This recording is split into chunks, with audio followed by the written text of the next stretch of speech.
Where can I move it? It's not letting me move it. If I didn't want to move this thing, it'll move. There we go.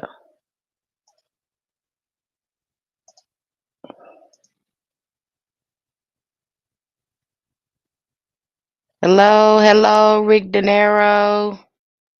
Hello, hello. I'm here today. Waiting till a few more people come in, and I'm getting to my notes too, my talking points here. How you doing today, Rick De Niro? Okay, I wanted to talk about this because when I post something, I have to come here and tell y'all about it. I gotta let you know about what I posted in Patreon, what we have going on, because there's so much good stuff going on there. And today, the focus over there on Patreon was Hoodoo and Saints. You're not gonna hear a lot of people talk about that. I know you think Hoodoo is just about that honey jar or doing money spells. I know you think it's, just about that, but no. Hoodoo has a long history of working with saints, and I can give you a perfect example. I myself, when I started working with the saints, I worked with my ancestors for a very long time. And in working with them, I was pushed to work with AKA Saint Peter by way through Elegba. That's one thing about voodoo. Like I said, when we get into voodoo and we start looking at the saints, the more you look at the saints and the more that you look at voodoo, it looks ancestral. It looks ancestral. Any of you have anyone did any study into that? Moving my stuff around so I can see. Has anyone had any experience with working with saints? That's a big, and you don't hear people talk about it much in hoodoo, but it's definitely a part of hoodoo. In fact, working with saints, when you start to look at the saints and you start to look at the culture of the people and how Christianity, aka Catholicism, came in and started taking over, many of the indigenous groups start synchronizing their spiritual systems with Catholicism. And you'll see that when you look at Santeria, when you look at the Orisha, um, there's many of even some of the when you go look at Mexico, what her name? San Marte. I think I'm pronouncing it right. And so when you start looking at some of these saints, you start to see, wow, are they ancestral? In fact, when you go deeper looking at the saints, you find out they start looking like you. Yep, those saints start looking like you in hoodoo. So it is a very popular uh, practice among cultures. And of course, us hoodoos, we adopted it too, some of us. And so you will see that out there working with the saints. And yes, there is a part of hoodoo um, spiritual practices as well. You can work with them. And what we talked about today is looking at the synchronization and start looking at some of the attributes when it comes to working with saints. Now, it's not, I say the same thing with archangels. Um, everyone has their particular saint that they like working with. It's just like that. You'll work with some saints better than you work with others. But again, it's all about finding your rhythm in your practice as well. So you have a lot of variety when it comes to root work, getting work done. You can either go with your ancestors, because this is what our ancestors did. You can either go with your ancestors and just do that root work. And then some people, I would say a lot of people, they are pushed, their ancestors will push them to start working with other spirits or other saints. That's the safest way to do it. And that's kind of what we covered over there on Patreon today. And so I know with me, I work with Papa Legba. Been working with him for a very long time. Matter of fact, he was the first one that showed up in my ancestral ritual. He showed up there when I did my first ritual to my ancestors. Elegba, Papa Legba showed up. You know, you had to be, and I've talked about this story many, many times. It remains the same. I went out to do a ritual outside, and this man dressed up just like Papa Legba. I mean, I wouldn't have believed it had I not experienced it. But he was one of the first one showed up, and that's when I really started working closely with my ancestors, getting some real good feedback in readings. So they will lead you to work with certain deities. However, the way it has been done in the past has been, uh, first working with those saints,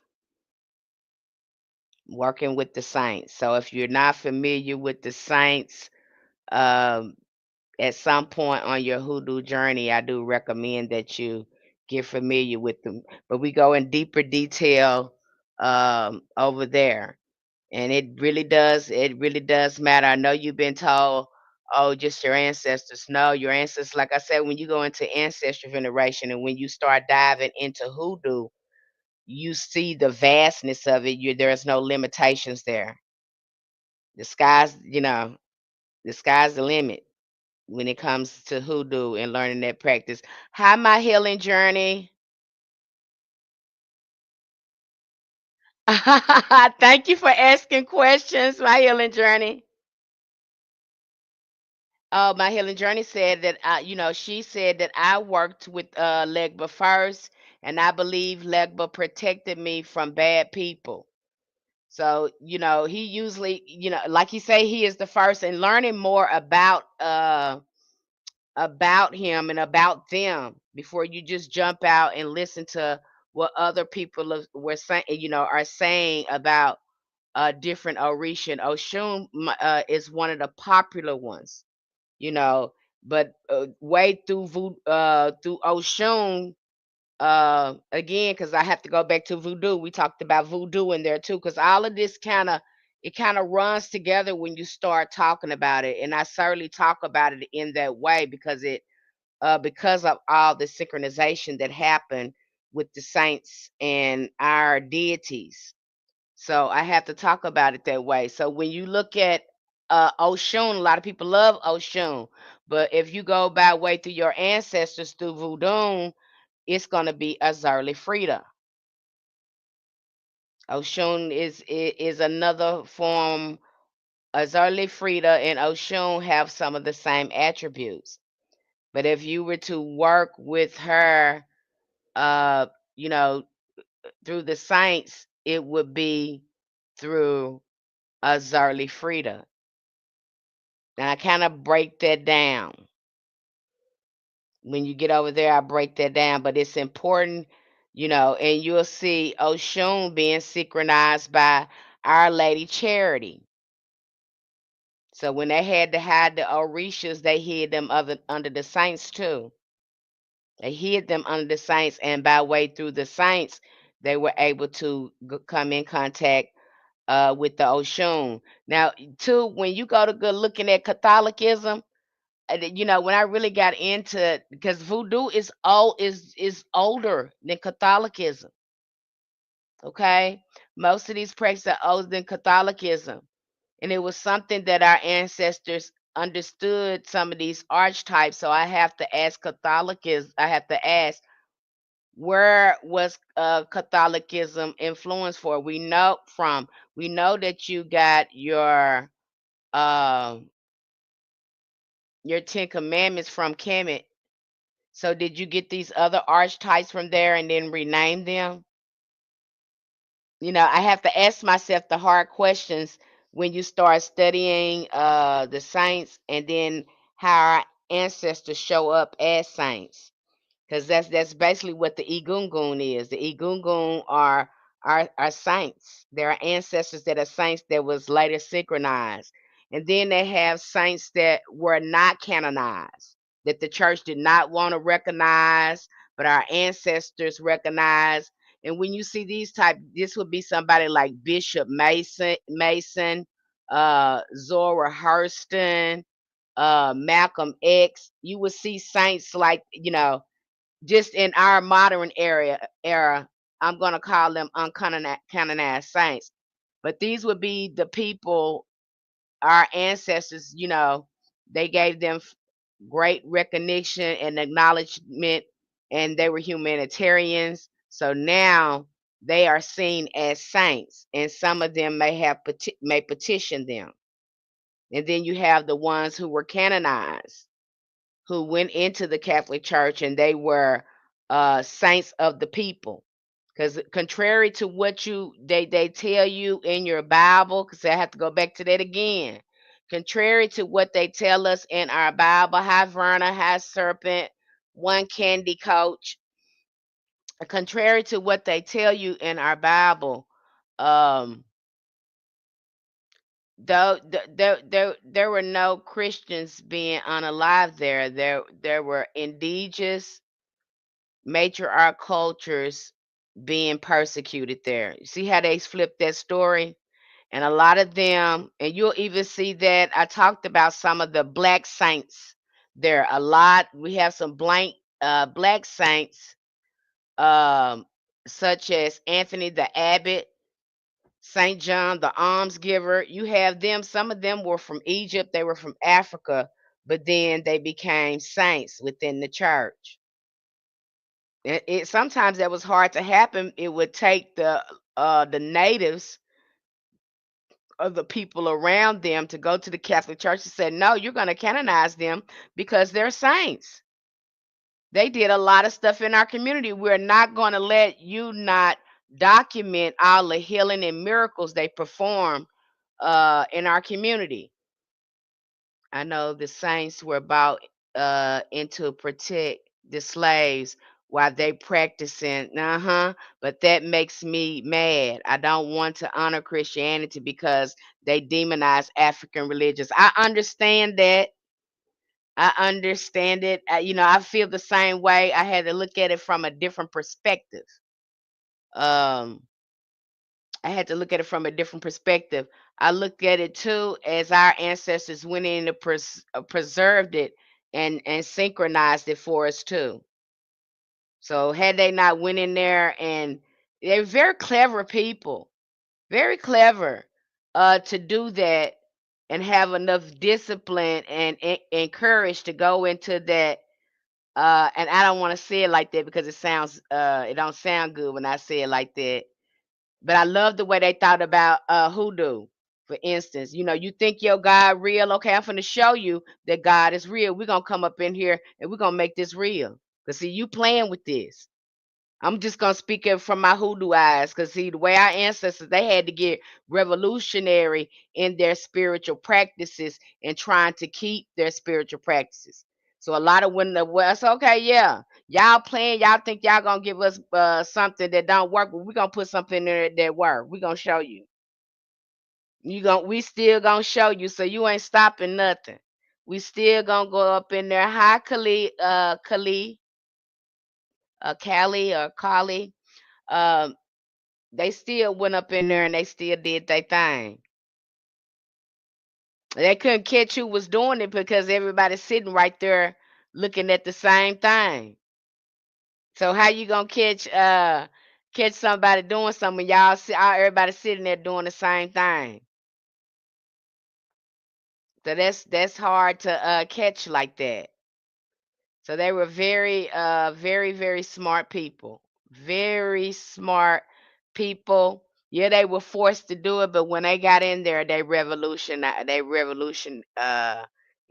their spiritual revolution in there. And they really uh practiced their religion better than they did because they didn't know what to do with it. You just sitting up there forcing it on somebody to get your way because you ain't following none of this. Because if you did, you wouldn't be doing what you're doing.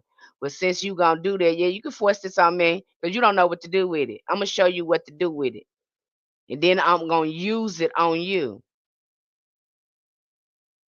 So, basically that's what they the same thing they did with Moses. Haha, yes. They were brave with their spiritual practice. Yes. Hidden in plain sight. You sure right, Kylie. Hidden in plain sight. So many times they had to do that. And I call that boss, just like they said, they started looking at that Bible. They said, you talking about, we can't do this. Well, Moses was the biggest country man in there and started pointing it out. He was a root worker too. Started showing where it was root working in there. They took that Bible and they found that conjure. You hear me? They took that Bible and they found that root working. They even pointed it out. So they took that power and they started working it. Another book I'm gonna get ready to go through. I'm gonna be excited. It's two more lectures that I'm about to drop. One is gonna be uh, about the 6 and 7 books of Moses, which I'm gonna drop a lecture in there and do a book review in there. Because what I try to do over there is every book I drop, I do a lecture to give greater context because some of these books are old and they are a hard read. And so to make it easier for people over there to, make it an easier read for everyone, I usually do a book review. If you have the ritual mastery tier or the collective conjure tier, you're gonna automatically get the lecture over there. Hi Sierra. Hi Savvy. EBT Queen. Hello, hello, hello. But yeah, I try to drop a lecture over there to give you greater context because everybody don't grasp a lot of stuff when they're reading. So I give you an option of going through the lecture so when you do start reviewing the book, you will know what to take away.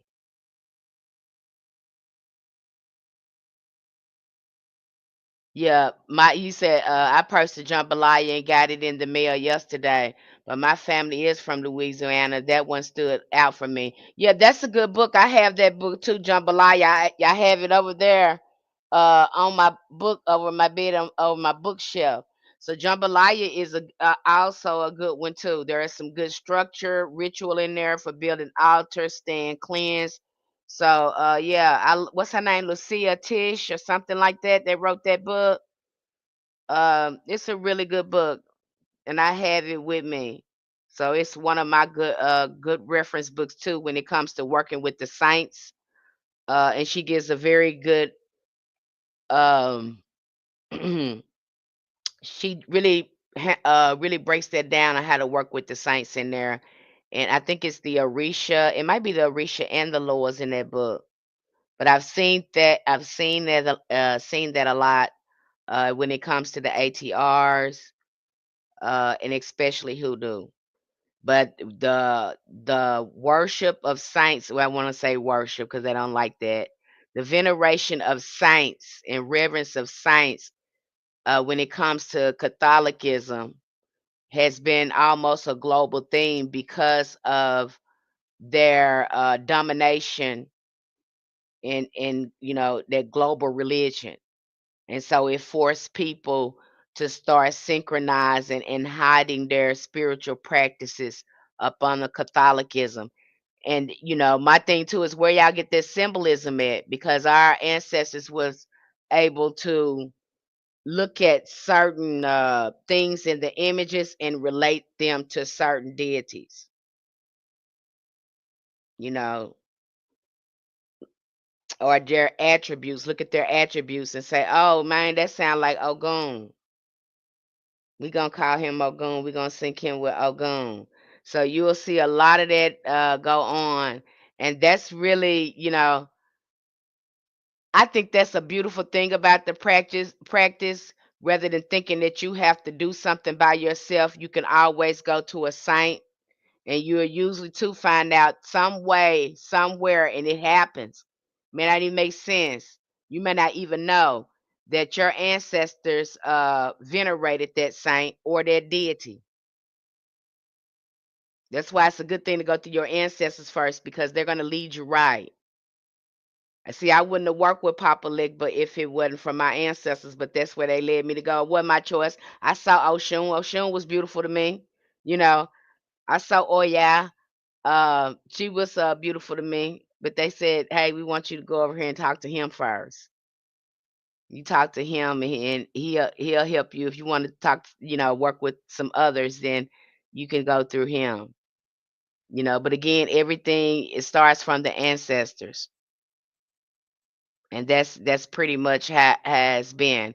Now you'll see a lot of people too when they get into saints, working with saints. Now Saint Expedite, he is popular among the saints. I mean, across the board, uh, globally, because he gets things done in a pinch, and he's really easy to work with. Why? Why? What was you asking why about? Was you asking me why my healing journey? But he really gets things done in a pinch.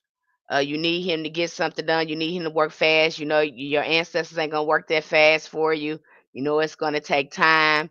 Uh, you know, so you can go to Saint Expedite, and a lot of people work with Saint Expedite. And you'll see this among all folk religions now. These saints are in a lot of folk religions, not folk magic, not just hoodoo, but it's across the board. But again, you see this Catholicism spiritual system. I was trying to say yes, but it was entering it into the chat. Okay. So um you'll see that among all some of the folk magic, that the saints are popular among them. Now this, that's a spiritual system that is in hoodoo, but then you go into hoodoo further, like I said, you'll see some hoodoo practitioners have a variety of spiritual systems that they delve into. And that's perfectly normal too over here on hoodoo. Again, we're following our ancestors. See, that's why I like hoodoo. You can make it zesty, you can make it sweet, you know. And your ancestors teach you how to work with other spirits. So it wouldn't be, it's not abnormal for them to push you into working with other spiritual systems, in which we cover a lot of that over there too, because we just don't look at European occult. We also look at the Indian occult and esoteric stuff too. The Arabic, yeah, the Arabic occult too. So we look at a variety of things because that's what our ancestors did. I mean, they knew how to put some concepts together. I'm talking about these people were,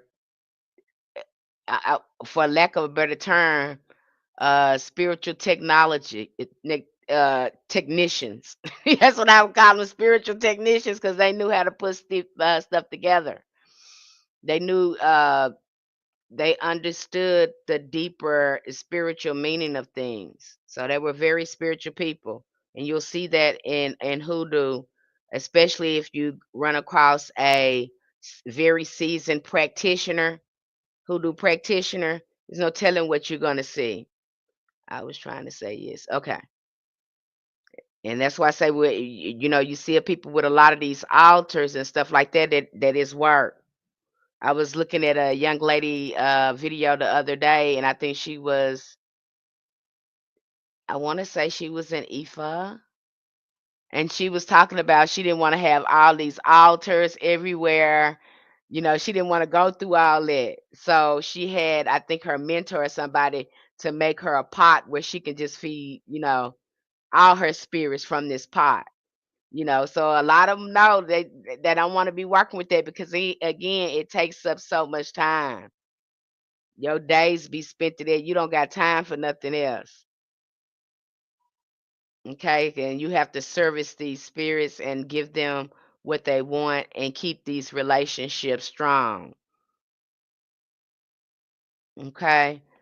Another one that you can work with over there, and these again, these are, I think they're good to work with too if your magic is not just strengthened yet, but you work really successful with your ancestors, then the saints are an option. I honestly feel like my ancestors guided me to your videos. I like your energy. I like that you share information. Thank you, my healing journey. I just want to, because I think that a lot of it lacks context, and so to come here to help people really understand what hoodoo is and how vast it is, because I feel like it's been getting trimmed down to just Christianity. It's just getting trimmed down to astrology. It's getting trimmed down to just candle work. It's getting trimmed down to just honey jars, and it's so much more than that. It's so much to learn about that. It's so much to learn about and grow in to deepen your practice and looking at all the options that you have, especially if you haven't tapped into your magic just yet and you're still trying to perfect your ashe. Work with saints. You have Saint Martha. Saint Martha is good for protection and domination work. You got Saint Joseph that's good for home and financial stability. So again, and they're easy to work with because you have to understand too, and that's why ancestors are easy to work with because they've lived the human life. It's hard for, like working with angels. It's certain things they're just not gonna do because they don't have those attributes. And some things they just don't understand because they've never been human. Does that make sense to you? Some of these archangels, they've never been human, so it would be some things they can't do that you can get the saints to do that live the human life, that understand the struggles of human life, that fought for the poor or the oppressed. You can get them to move when you can't get some other spirits to move. I know you haven't heard about this. This is something unpopular. Y'all used to somebody coming up here showing you some candle magic and burning stuff and all that stuff. Th- to me, that's baby stuff. That's baby hoodoo. That's just baby. Again, that's I feel like that's baby hoodoo that you haven't really just really got your feet all the way in it. Because your ancestors are going to is some things they want you to grow, they want you to learn. So you will be pushed to work with other spirits. When your ancestors can't do it, they might send you and tell you to go over there. You need to go to Saint Expedite because we ain't gonna be able to move as fast as you want us to move. Go over there and talk to him, you know. And so that does happen if you have a relationship with your ancestors, you'll see that come up. Or maybe you know that they're not gonna do it and you do a reading with them and ask them, "Hey, can I do a Saint Expedite to get something done?" They might say, "Sure, go ahead." Have been wanting to connect with my ancestors. I have been drawn to Orisha practice. A connection to the angels. How do I work with the ancestors and how and know that is for my highest good? Push to educate myself and get to know my ancestors. Okay. Um, Ancestors veneration is really, really easy. It's just as simple as, if how you want to do it. Some people want to altar, some people don't want to altar. If you don't want to altar, start going outside, giving libations, and talking to your ancestors. You can do it that way. I think that's the safest way because we want to connect with the most safest ancestors. We want to connect with the most healthiest one. And I do not recommend family. A lot of people want to go in there and start calling on grandma and all that stuff because we don't know if you don't know what type of trauma is stuck in there yet and you haven't did any shadow work, you need to connect with healthy ancestors first. And so we want to work with the ones 2,000 years or older. I know you haven't heard people talk like this, but I'm talking like this to you, frankly, because I want you to be safe out there. Because some of us do not need to be working with family until we get in alignment. And who is in alignment, though? Most oldest ancestors, most of them were healers or saints. We want to be connecting with the Egungun, the ancestors that were saints that were beloved and healthy, vibrant and fresh. Okay, and then when we've gained, a good walk with them, then we can start coming in and calling in those ancestors that's closer to our era. But until then, I don't advise it. Not unless you have a particular ancestor or saint you want to call on. Like some people want, you have some people that want to work with Malcolm X. You have some people that want to work with Martin Luther King. You got some people who want to work with what is that? Let's say Bishop Macy, Marie Laveau. You really got to open your mind when it comes to this, because again, I know this is something that a lot of people have not talked about. It's not a popular topic. I know that. You know, it's hard talking about it because it's not enough people talking about it. You're just getting the surface level of hoodoo, and you're not getting any food with it. You're just getting surface level stuff. And some of it is traditional hoodoo, some of it is not. Some of the things I've seen is just not. And honey jar is one of those. I know you think honey jar is hoodoo. Our ancestors didn't. Honey was too expensive. They didn't waste no honey like that. I know you think that's what they did, but that's something new. Yeah, they did sweet jars and stuff like that, but they use alternatives. They had no they and then honey moves so slow. Who wants to use that? Just what moves faster? Because look at how it moves when you're shaking it up and down. I would rather, for me, I would probably use some syrup or just some regular old sugar if I want to make some sugar water. I'm telling you right now, I'm dropping pearls on you, but some of you ain't listening. Hey, Coley Cole. I got my YouTube family up here too with my TikTok family. So yeah. So really think about your work too. Really think about, because say some of us are not thinking, and that's what hoodoo is. Hoodoo is all about authenticity. When you get over there in the Patreon, I'm not gonna be posting no spells over there for you. And see, some of that is what people want, but that's not what hoodoo is. Okay? You're welcome in it. Hi, Astro Society Corporation. Welcome. Hi, May Ang, okay, Savvy EBT Queen. We have just Dev is over here in TikTok. Hello, hello to everyone who's watching. Um, if you're watching, tap that screen. Come on in, tap the screen, tap the screen. Because a lot of misinformation is out there, and I just want everybody to be. Hi, Blackberry.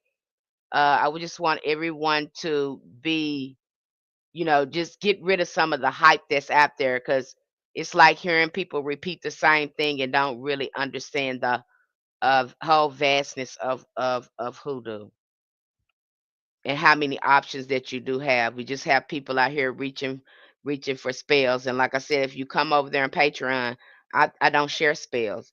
I want you to reach in and get that connection with your ancestors and start tapping into your own authenticity and your magic.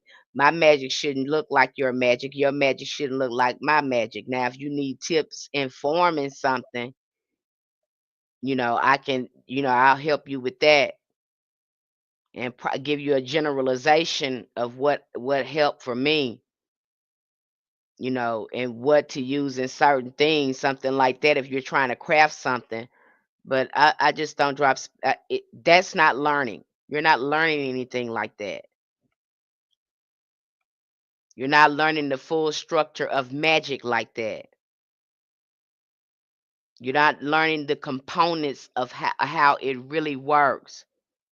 If you want to know that, then again,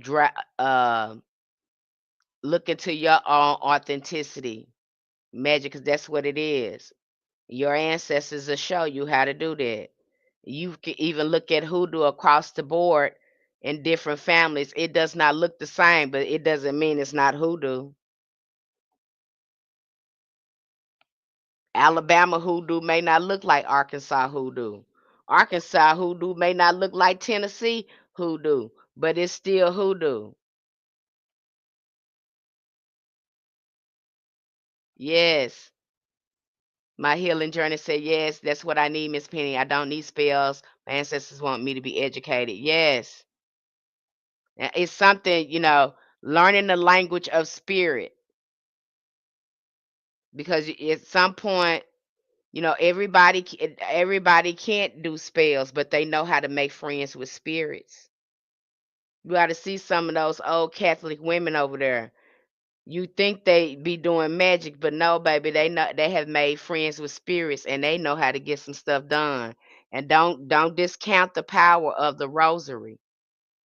Saying some of those Catholic prayers are can be powerful as well. Which I discussed that over there on Patreon.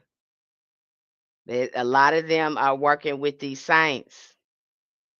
Okay, you'll be surprised how fast they work with you. Some of you might get and Saint X. Like I said, Saint Expedite is the more popular. Everybody loves working with him.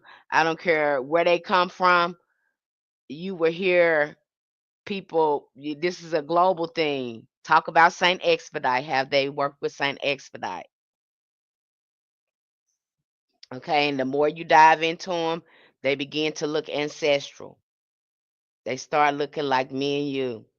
And when I did my I said, "Oh my gosh, what is this?" Even just working with the egungun, when I started seeing the egungun in the astral realm, they start to me when I first saw them. I was like, "Why they look like Catholic saints?" Because that's how they look to me when I saw them in the astral realm. And then that's when the connection started happening for me with the egungun and the saints. Started connecting for me. I don't know how it worked for anyone else, but that's how it worked for me. And I know this subject is not talked about a lot. You used to people coming up here doing, some candle stuff or tarot cards and things like that. But I think it's very important that we learn the components of how things work as well. Because some of us are just babies and we're learning things and we don't know how they really work. And then we get stuck and we don't know where to get help at, or we don't have other options because we have taken something and ran with it. Okay, and so you'll see the saints. You'll see them among the diaspora. Um, you'll see it with the Orisha. Again, synchronized with the laws. A lot of synchronization happen. Interesting. You're speaking on saints. Yesterday, I was looking at a book review of a book dealing with saints called Helping Yourself with Selected Prayers. I told you now, Coley Cole. Your ancestors trying to tell you something. This is where it's at. You get over there and you start looking at them saints, they look like ancestors. And they were very connected with the community, and the people made sure they was canonized. It looks like the same thing that happened with voodoo. When you look at voodoo, most of these people and voodoo will run into the Orisha. Now you get over there in that voodoo will run you right into the Orisha. It'll trip you out when you see it, because it tripped me out when I said, "Why am I running? Oh my gosh, why am I running into the Orisha through voodoo?" You'll see that over there because voodoo is ancestral. Most of these people were later deified. The same thing what you see at Marie Laveau, and they go to that woman's grave and they give offerings and they petition her to help them with certain work. Same thing. Same thing. That's why it's closed. It's not good if you ain't working, you don't have that ancestry, they just will not be able to do it because it's ancestral. Some things they will not be able to do because it's ancestral. Okay, you will see that once you start getting in there. But if you haven't never looked at it, nobody ever talked about it, you won't know.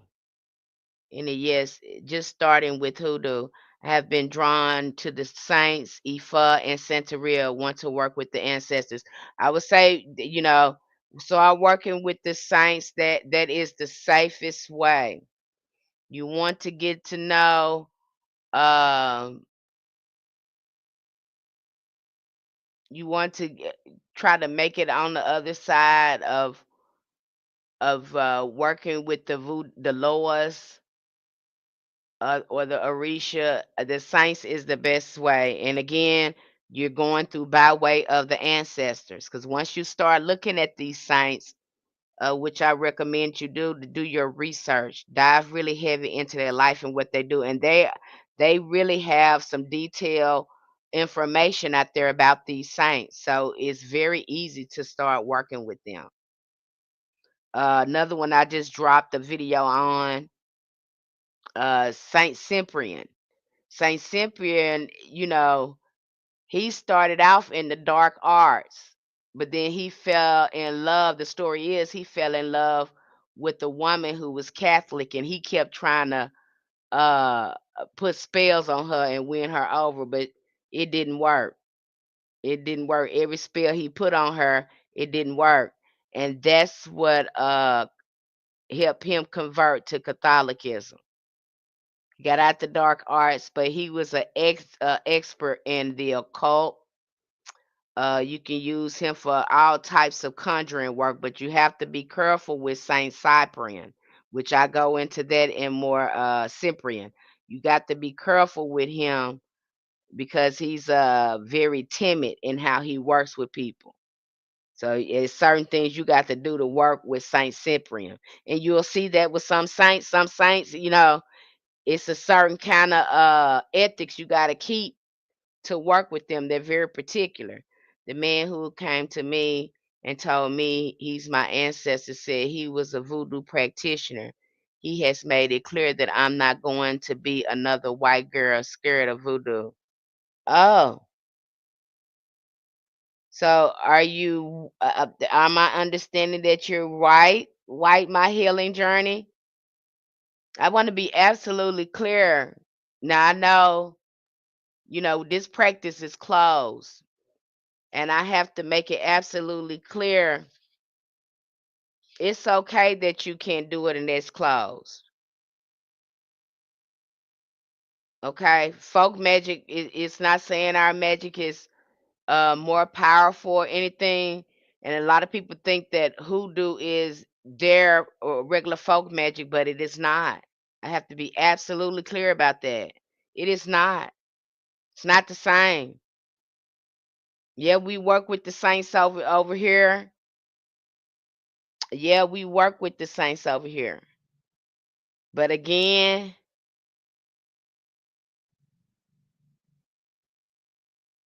you want to be assured about that. And then I have to state this. Okay. I have to be, I still have to state it. It is it is not that. And you'll see some people try to get I just want you to be sure, sweetie. Make sure you got some ancestry. You know that ancestry. You know that ancestry. You have to know it. Because you get over here and you start thinking it's the same and it's not the same. Okay, it's not the same. And I've seen some people say, "Oh, I can practice hoodoo. I can go into the ATR. I can do this and I can do that. Oh, it looks just like this. It looks like that. It may look like that, but it's not." Okay, we probably have some similarities. That's the great thing about hoodoo. It has a lot of zest to it, and it looks like some things, but it's not that. Okay, because it's totally ancestral. I didn't make the rules. I just have to tell you to be careful out there. Okay, because as you go dive deeper in here, you find out that it is totally ancestral because things start lining up with your ancestors, and it would be absolutely clear uh, that it what you're doing is ancestral magic. Now, hoodoo is a new term, because I've never heard it called that. My folks said that stuff. They know that stuff.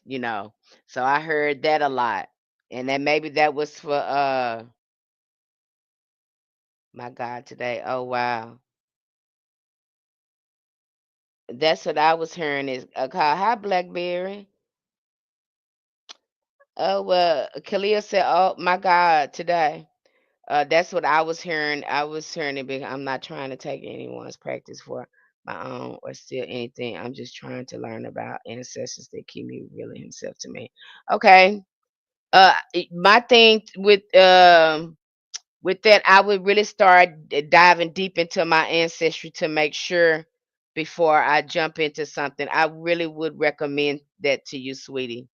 Really find out about your ancestry and do you have any African roots, any indigenous roots, any people of color up in your roots before you go into that, and maybe revealing themselves to you spiritually. But it's important that we know for sure that you have these roots in here.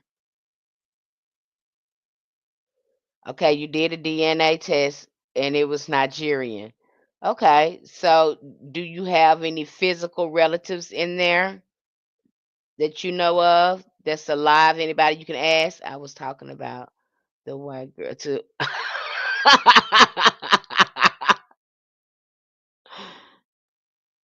No, no, Astro Society Corporation Twin Flame is not part of Hoodoo. Again, that's New Age. New Age, when I look at New Age, because I was very New Age, and the ancestors hurry up and said, no, you get yourself up out of there because that's not it. That is not it. That's not this is not that. This is not that. And so what the ancestors have told me, be careful with New Age.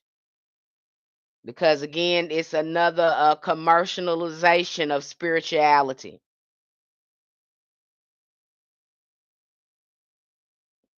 Okay. I would definitely well, you know what? My healing journey, you're gonna have to find someone um, you know, hoodoo can be transferred by family. So I've known some people that's close. They've been adopted into black families and it gets transferred to them like that. It's transferable like that. It can happen like that. But it has to be ancestral. It has to be family. I've seen it get transferred where um someone white that's in the family, they've been in the family forever or whatever, and they move in with these people raise them, and it's hoodoo, and it just gets passed down to them. So that happens too. That's the way it can get passed on too to you. Yeah. And that, again, that's how usually has transfer. It has to be familiar. It because it is familiar. It's familiar magic because that's who's going to be showing you.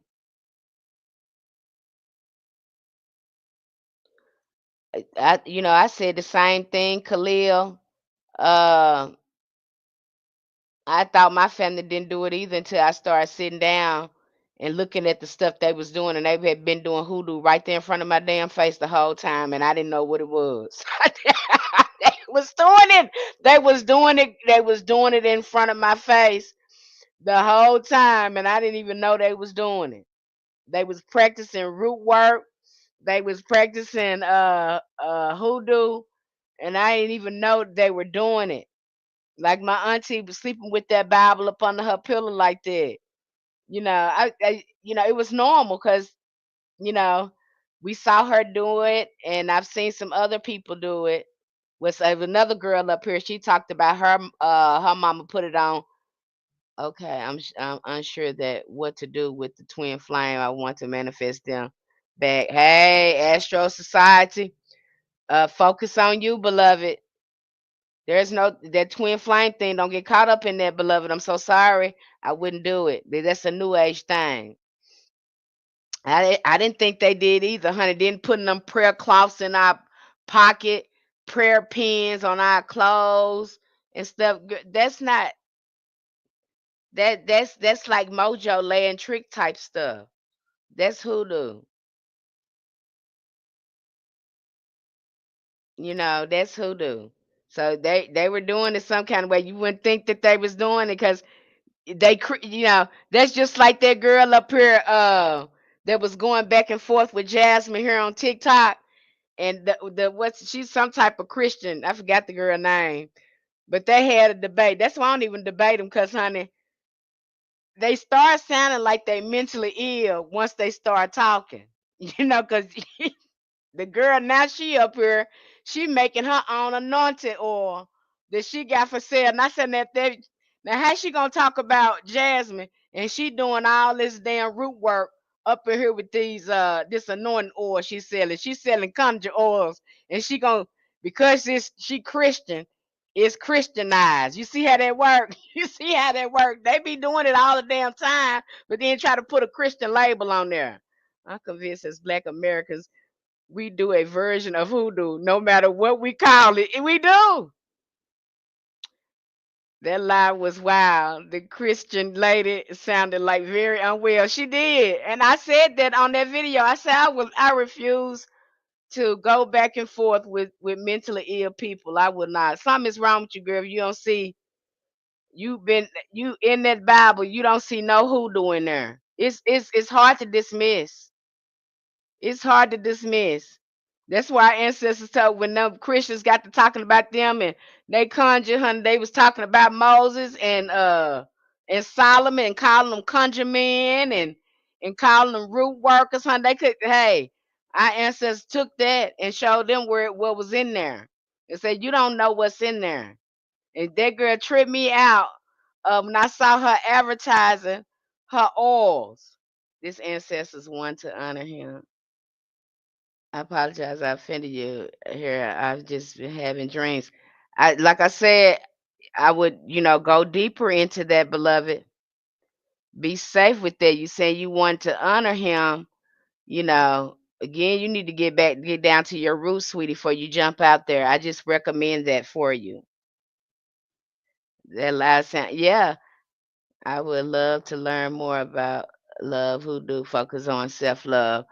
If that's something that you're wanting and you're a person that look like me, you got some African indigenous ancestors, then again start with your ancestor veneration. I know this twin flame stuff look good to people, but right now we're going through a transition that we're being pushed to love ourselves before we start reaching for other people. Now, honey, it was sad the other day I saw on TikTok, and I think this is on Facebook. The man and his wife got into it, and she didn't put a root on him, some type of love work on him, honey. And that's how that happens. You see what I'm saying? And that man unalive himself and unalive his wife. And now them children up there without parents. That's what happened when you reach for stuff and you don't understand the magnitude of it. And you just want to do a spell, but you don't understand the working components of a spell. That's what happens. That's why you seeing a lot of people just because they put that stuff up here for you to do, it's not for you to do, and you don't even understand how it works. And that love spell, it can end with obsession, you understand me, or resentment. I've seen it do that. Women want to put some on a man that don't even want them, and he don't know why he can't go. He can't go, but he at the same time he can't stand you. He obsessed with you. He obsessed with you so much he can't stand to see you nobody else. You can't even get him out your face. So you got to be careful about that. Everybody want to get in here and get jumping and stuff, and people showing you things and stuff on here, and you not understand the working components. That's just like somebody who want to hex somebody. You don't understand how that spell work, do you? You don't understand that you got to work with oppressive spirits to do that type of work. And if your mind ain't right and you don't know how to put yourself back in alignment, then them things gonna eat you alive. Now you got some people that's pretty good at it. They have a talent for doing hexes. That's what they can stay aligned and do it. And then you sitting up here trying to do it. You don't know the working components, you don't need to mess with it. And I think that's what people don't understand. You're doing something spiritual and you don't think that you're calling on spirits to help you with that in some form of way.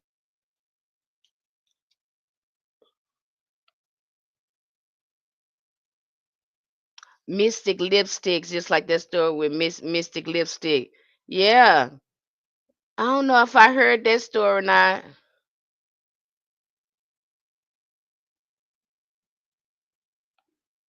Yeah, I mean, honey, I'm telling you, my healing journey. Yes, Khalil, and Tamika. I'm telling you, you people want to get, and I get people in my box. You, people would jump in my box. I think they be testing me sometimes. Somebody wanted me to show them to do some type of work. I forgot what it was. It was just the other day, and I said no, not without a reading, honey. They hurry up and skedaddle. I don't know who doing work for them without a reading, but honey, baby, I won't do it. I'm not gonna show you how to do no work. I'm not gonna advise you how to. Which Patreon tier should I get?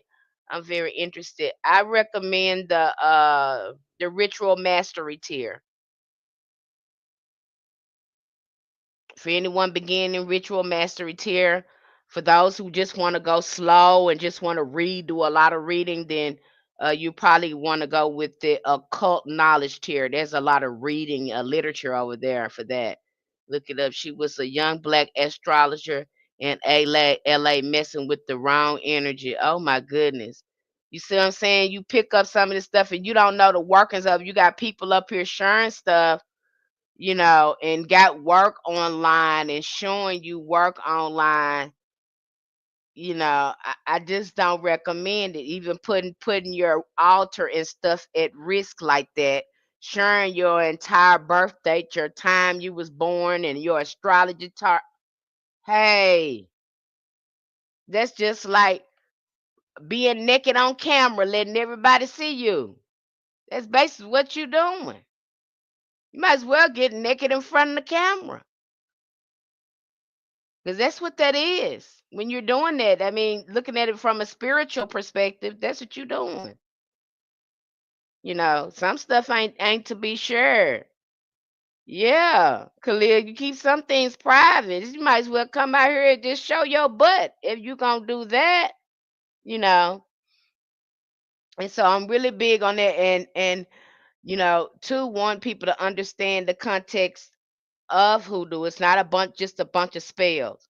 You get some people caught up in a bunch of spells and then they wonder why they get stuck in certain things because you ain't did no shadow work, you ain't doing no healing, and you want something to shake and move for you. It's time for you to go deeper in your spiritual practice. Or I see people up here, they just want to do tarot, and they don't want to go deeper into their spiritual practice. They don't even want to do the work themselves. They just want they do so much tarot that their energy is drained, and then they don't know why their energy is drained because you sitting out here reading in public all these energies out here. Everybody energy is not the same, and then that can really impact your vibration and your frequency because your chakras and stuff wide open, and you out here reading like that. So again, spiritual hygiene, and every now and then I do messages. I do a spiritual message. I used to do a lot of live reading, then I just slowed down. I'm like, I need to take care of my energy. It's okay to give back, but uh, real readers, us seasoned readers, you're not gonna see a lot of us on here doing online readings. I can say it like that. If we are a seasoned reader and we're healers, we've read so many tarot that now we use the tarot to heal. You're not going to see a lot of us jumping on a live and doing a lot of live readings or doing a lot of collective readers, especially collective readings. You're not going to see a real reader do that. Okay. Again, those are storyline readers. Those are uh, what they remind me of. Like I said, they storyline readers. They to entrance you, to entrap you. It's nothing different than a horoscope that you read in a newspaper. And you said for Sagittarius, this supposed to be going on. Well, it generally, yeah, this is generally going on with the Sagittarius, but each Sagittarius got their own path and their own things to work through. So they would need to get uh a individual reading. So, again, being careful with those collective readings. I've learned that from you that hoodoo isn't just magic woo woo, but it's all about healing. Maybe that's what my ancestors saying, heal, heal, heal. Yes, heal, heal, heal. I just gave a weed to Astro. I'm struggling and admit. Okay. Again, doing the healing. I can't stress enough doing the mental the psychological and emotional healing, because the most times these spirits are going to be talking to you, especially through your mind. They're going to be speaking, to you audibly, uh, through your thoughts, creative thoughts, and how you feel. So, and if those things are not in alignment, and you haven't moved out a lot of, things that hurt you, or, things that you can't forget, or you're dealing with a lot of negative self-talk and all that stuff, you can miss the message because your transmitter messed up. You got, it's off channel, it's off frequency. So again, getting that stuff pushed out and being able to get the messages is going to be important. Okay. A lot of people think they can go past that. They don't want to heal. They want to pick up this magic stuff. They want to put a spell on somebody. And usually, when I see people want to do love spells on them, I said, "So, how come you can't love yourself? Why you need somebody to love you? Do you not love yourself?" Yeah, I start asking them questions like that.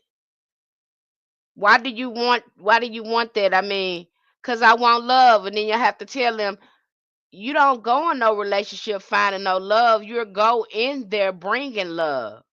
So when I hear them saying they want to find love, what I'm hearing to me, you want to go in there and extract energy from somebody. Spirit started talking to me through dreams, then I thoughts and visions. So yes, exactly what you're right. And they do. Spirits are gonna talk to you through you're gonna have a dream, especially when you get in, if you're being consistent at your rituals. I've seen it and I've experienced. And we're really big on ritual at Patreon. That's the first thing I do is if you go into the ritual tier, I want you to hurry up and start getting on your rituals. I want you to start looking at you know, what rituals you want to do. Do they align with your star sign? Is it in your natal chart? Go ahead and start getting your ritual, because that's important. And once you start getting those rituals, start being on time, you know, with your rituals. Once you get those rituals started, them dreams should start to kick up. You'll have them dreams kicking up if you start being consistent at that altar. You're so welcome, Astro Society Corporation. Hey, Cosan. So those dreams will start to kick up, because again, you're starting to get into that subconscious. You're getting into, again, start reaching these spirits. Now they talked about a little bit about that in Kabbalah. Now, and I'm getting ready to drop a video on that Kabbalah, because again, in Hoodoo tradition, we have Jewish mysticism, we have indigenous spiritual practices, we got a little European folk magic in there. So this is the structure of our esoteric and occult teachings over there in hoodoo. Like I said, this is a spiritual science. There's no need to be guessing about anything. This is a spiritual technology. Okay? You just got to sit your butt down and put some time in and think about it and stop following other people and follow your ancestors. So that'd be a lot of our problem. We want to sit up here and follow somebody. And just because somebody else is doing it don't mean that you need to be doing it. Yeah, Cosan, get over there to Patreon. I talk about ritual over there, getting you all ready. If you ready, if you done the ancestors work and you like, okay, I'm ready to amplify my work. I really want to amplify my ashe and my magic. I want to get into ritual. And we start stepping you in there too and start introducing you to other options that will amplify your magic. Like we're talking about saints today. A lot of people didn't know about saints. They knew about spell work and all that. But I'm telling you, a lot of our ancestors work with those saints. They work with us. They work with saints. They made friends with spirits. And to me, you want some spirit. You want spirit on your side, because that's really gonna help you move some stuff. A lot of people don't give detailed information, even if you want to. Yep. So again, you're getting bits and pieces and parts of something you don't know. You don't know, and then you don't know. Uh, Grabovicos, are they new age? That's a good thing. I, I'm gonna say that's that is more new age. However, because I'm gonna get ready. I was just Coley Cole was talking about that too. I hope he's is still in here because I was looking at a book review today and it was about numbers. I would say we really understanding the numbers. And I was going to, because numbers have power too, especially when we go into talking about crafting your sigils and things like that.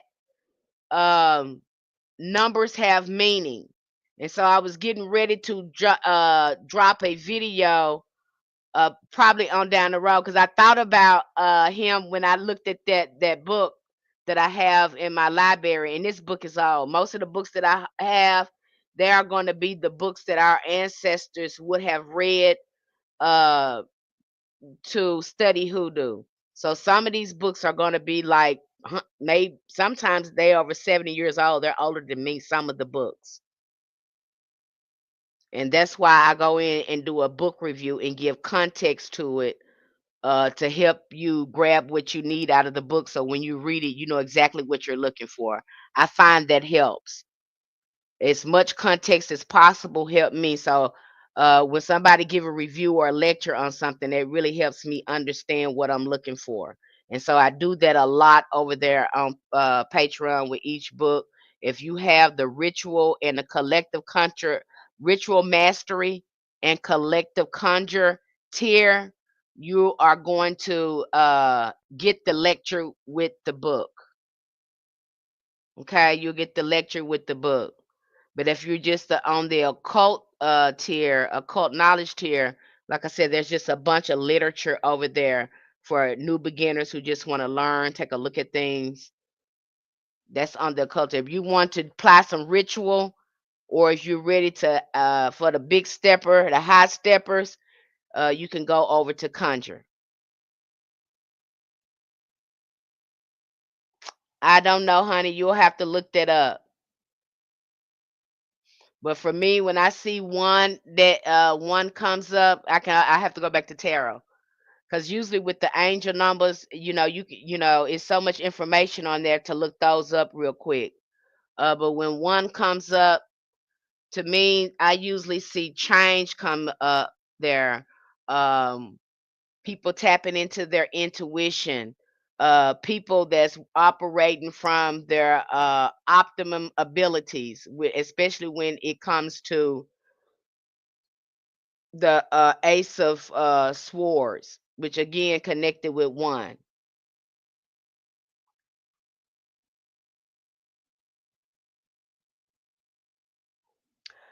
like I said, we have the all of them are affordable. So there should be one that I mean, I'm poor too, sweetheart. A lot of us are poor. That's why I have every tier affordable. Every tier is affordable. You have the occult tier, it's $5. You have the ritual mastery tier, it's $10. You have the collective conjure tier is $20. All of it is affordable, and all the information that you're getting from me is going to be quality information. It's going to be quality information, quality resources, quality lectures. So I've placed it at prices that are very affordable and won't put you in the bind. Because most of these people, they're, I know a lot of people, they're starting these type of communities out for like $97, $50, $25, $30. I was like, my goal is to reach the people in my community and give back to them what was lost. So I want that to be affordable to them. Yes, yes, that's $10 for a tier. That's very affordable. So it's not going to break the bank, and you get access to quality material. And we're also getting ready to do another meet and greet. And I'll probably do that for the probably for another week or two. We'll do a meet and greet, and then we'll go into the workshops. Because I don't want to start a workshop and then someone misses it. So I'm trying to you know, delay that a little bit so people can have the opportunity to enjoy the workshops and then do the meet and greet. I know, I know. And again, my healing journey, I have to emphasize, I want you to look into your family tree before you jump in. Again, that's why it really doesn't work. And you will find some type of hiccups, again, because it is a closed practice. So even if, somebody else was talking about that the other day. Even if you were to jump over there and do that, if people that didn't look like us jump over there and do that, there will be, you'll see a roadblock. You'll find a roadblock. You will find a roadblock. So making sure you dive deep into your ancestry, you know, that's going to be important. But that's one of the things we talked about today was hoodoo and the saints, and I know that's something that you have not heard about. I know you've seen the honey jar, you've seen the sour jar, you've seen the freezer spell, you've seen all of that. And I like what the young lady said about the freezer spell too. She shared her freezer spell with somebody, and somebody told her, said, I did that same thing, but it looked like I did it to myself. I wasn't doing it to the other person. I said, see, because people, again, we need context. Everybody can't do the same spell. And if you're not in alignment with the work, you're going to mess yourself up. Now, Chancellor, when she was saying that, when she was stating that on that video, and what came into my mind is that you was trying to freeze somebody and you was not doing it for the right reasons. You was not doing it for the right reasons. You can simply get away from that person. But the reasons that she was doing it, from what spirit was telling me, she did that in the wrong context, and that's why it didn't work. That's why it was trying to freeze her from the other person. So who needs to be frozen there? So really think about your work and what you're doing, and people don't put a lot of work into it, especially when it comes to love spells in this day and era. I have to ask people, what are you trying to do? Because I had one girl I was doing a tarot reading from, honey. I was talking about that the other day, honey. That reading was I felt like I was all in that girl's business. I was wanting to stop the reading and say, I don't know. From what I could tell reading it, and now I go back, that girl wasn't doing no love spell. I feel like she was doing some domination work on this man. It wasn't no love spell. So you got, again, think about the work you want to think about your work. Do you really need a love spell?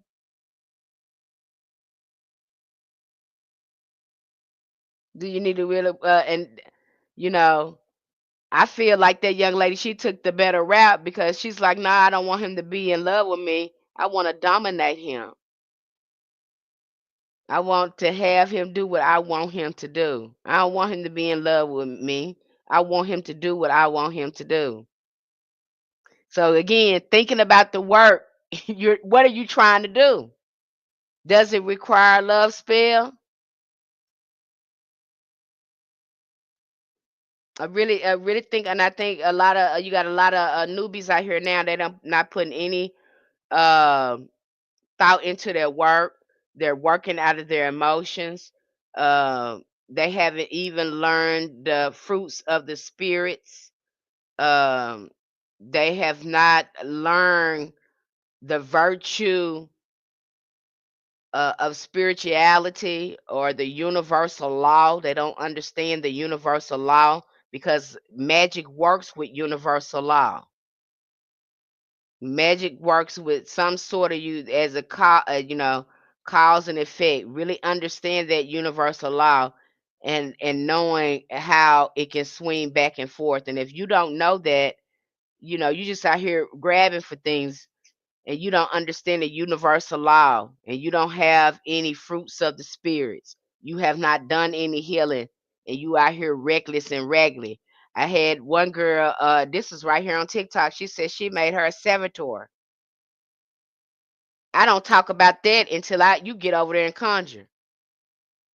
But here she was, she created a servitor. And what is a servitor?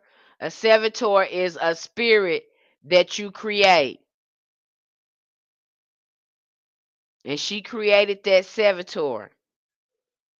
And the thing with a servitor, you can't keep them around too long because if you keep a servitor around too long, you'll lose control over it and it be wreaking havoc everywhere. And so what happened to her? She created a servitor, and this servitor started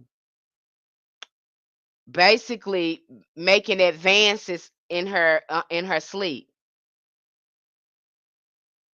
It was just running wild. She didn't know what to do with it, but she knew how to create it, but she didn't, to me, she didn't know how to get rid of it. It was jumping in the bed with her. It had started manifesting itself, and the longer they're around, the stronger they get.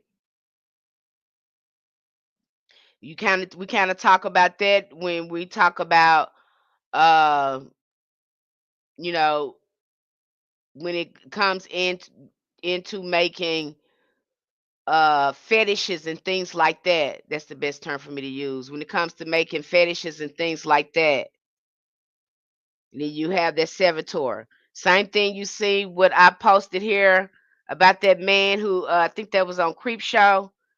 Now Tales from the Hood. That man, he bought that plantation, and that woman had made these dolls, and she was putting their spirits in their doll.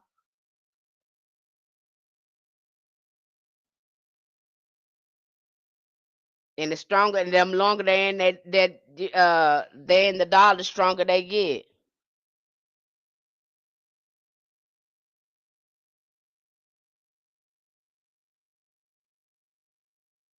Do you believe in soulmates and soul contracts? Oh, Astro, we're going back to that again. Do I believe it's a soulmates and soul contract? I'm asking because I've done tarot readings and someone they see me as an empress. The empress has so many different meanings to it. The archetype has so many meanings to it. There could be motherhood, that means someone who's getting being pregnant. Um, that can mean someone who's newly stepping into their spiritual practice. So that has a variety of meaning. soul mates and soul contracts. Now, I've seen that come up in the Akashic reading where I've seen people married to someone in a past life. They married the same people. I've seen that. I've also seen where a person was a man in a past life or a woman in the past life, and they're a different gender in this life. Yeah, I believe that there are soul contracts depending on what you have going on in your life. And again, we go to soul contracts. I have to start looking at genetic patterns, start looking at family patterns. Anything that um you feel yourself compelled to do or in a cycle you can't get out of. So again, yeah, Coley Cole, that was a classic film.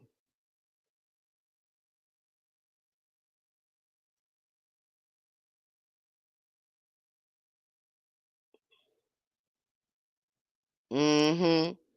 So I've seen that. Hi, Marlo Tyson, Tamika Cargrove. Seems like she's still in here. Um, yeah, you'll see that. So again, when you guys are looking at this, contrary to what you have been told, and I'm seeing ancestors veneration too being complicated. It is not complicated. That is the easiest form of practice that you can start. Okay. Easiest form, long as you taking care of that water and looking at that water, because a lot of your messages are going to come through the water, because the water is a conduit from spirit, and the ancestors are associated with water. So long as you looking at that water, you're not getting anything up there. Again, making sure that water stays clear. At some point, you should start getting bubbles in that water. It should start looking like Sprite, and that's how you know that they're present. That'll start to happen. Now, if that water gets cloudy, then you need to do a cleansing. You need to do a reading and ask what's going on with your ancestors, and keep changing until that water get clear. That's an indication that they're wanting some. There's something that you're missing, a cleansing or something that needs to happen. Yeah, they take water as an offering, but they also communicate through the water. So pay attention to everything you putting up there, even flowers. If your flowers and are lasting longer up there, that means the ashe on that altar is getting stronger. Okay, you'll start noticing too when you start putting fruits and flowers and things on your ancestors' altar. Uh, Pay attention to how long they're lasting. You want to really keep it sweet with the ancestors. I like putting carnations up there. Carnations represents the afterlife. Uh, you can put marigolds up there too. So I like really putting, really sweet looking flowers up there. And carnations is one of my favorite. Sometimes depending on the mood, I give white carnations. It's for devotion. Sometimes I put pink carnations up there for love. I really try not to put anything on there like roses or anything like that because of the thorns and stuff up there. Just wildflowers, carnations, hydrogenas. Those are good. I'm probably pronouncing that wrong, hydrinas, but they're good, especially when I'm feeling heavy, some energy, heavy energy. They're good for breaking any type of negativity. So putting flowers and stuff up there like that, they love flowers. I found myself just getting elaborate with that ancestor altar. It just was so sweet. Because when you start doing it, the more things I put on there, it just was so sweet. And then when I came in contact with it, uh, I can just feel the softness in my body. It just felt so homey. Again, you'll find yourself making these altars so elaborate. You'll get more and more elaborate with your altar as it go on, and that's normal. That's why you go in some hoodoo practitioner's house, honey. They got them houses. They look like shrines. It's just so beautiful, you know. And that just comes with the territory. And they love that kind of stuff. And that is a form of a conjure too, because them spirits are attracted to that. The more elaborate and beautiful you can make it, the more inviting it is to them. And the more you're able to shift into the quicker you're able to shift into the to your magic as well when you go there. Probably not a stupid question. I place water in a glass under my bed. I just jumped on. What's the conversation? Okay, we was talking about saints, who doing saints, and then I've jumped on to really ancestor veneration. And I talked about how saints begin to look ancestral. Hello, Marlo Tyson. Marlo Tyson was asking me a question. I placed water in a glass under my bed at night after a ritual. No bubbles came up. That means no spirits. Okay, so you're placing that under your bed. That's the different reason why you were doing that. You wasn't doing that for the ancestors. You were doing that to get rid of negativity. And if I were you, I would pour that outside. So if you're putting water up under your bed, that's a good way to get rid of negativity too. You want to amp that up and get rid of all negativity. Place a quartz crystal in it. Okay, so that's a good way. If you're having bad dreams, what was I having? I was having some bad dreams, honey, about that ex-husband of mine. It was so awful, y'all. Oh my God, it was just so awful, honey. Them dreams I was having about him, that man was showing up. That was just crazy. I felt, I still don't know the reason for that. Because I don't dream about exes.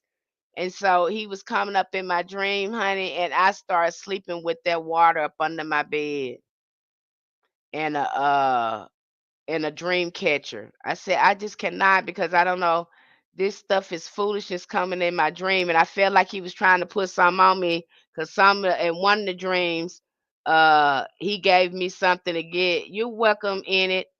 Um, he gave me something to eat, and I go to eat it. And I said, what is this? This in the dream now, y'all. I said, "What is this you giving me?" He looked at me just as clear as day and said, "Oh, that's my penis." I said, "What?" So in the dream, I spit stuff everywhere. I was so mad when I got out that damn dream. I was like, what the, I was like, is this man trying to do something to me? Because I've never dreamed about anyone like that, especially like that. I was like, what the hell is going on? I was so mad I had that dream. I was so upset about that dream. Oh, I was so upset. I said, I'm getting you up out of here, Joker. I don't know what you coming up in my dreams. And I put that water down and that dream catcher up, and that slowed that all down. Then I kicked up my limpers. I started doing egg cleansers on myself. So I'm like, this ain't it. This is not it. I just feel like he was trying to do something. Yeah, I didn't like that. That's what I said. My healing journey. I was so upset because I'm like, who dreams about stuff like that? Can't you place Epsom salt in the very salt under your bed? Yep, that's another option. You could do it that way too, Marlo Tyson. You don't have to use water. You can use salt too. I use water, but you can use salt. You know, back in the day, our ancestors probably would have used the Bible.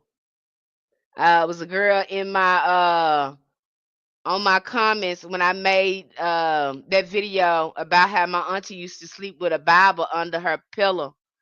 And a young lady jumped on in the comments and she said, my mom told me to do the same thing. And I was like, oh, really? Thank you for sharing it. What was the reason your mom told you to sleep with a Bible up under your pillow? And she said, because I had a boo hag. That kept the boo hag away. Okay. So she had a boo head coming after her, and she was complaining it to her mom, this boo head coming to bother her every night. And so her mom told her to sleep with that Bible up under her pillow, and the boo head stopped bothering her.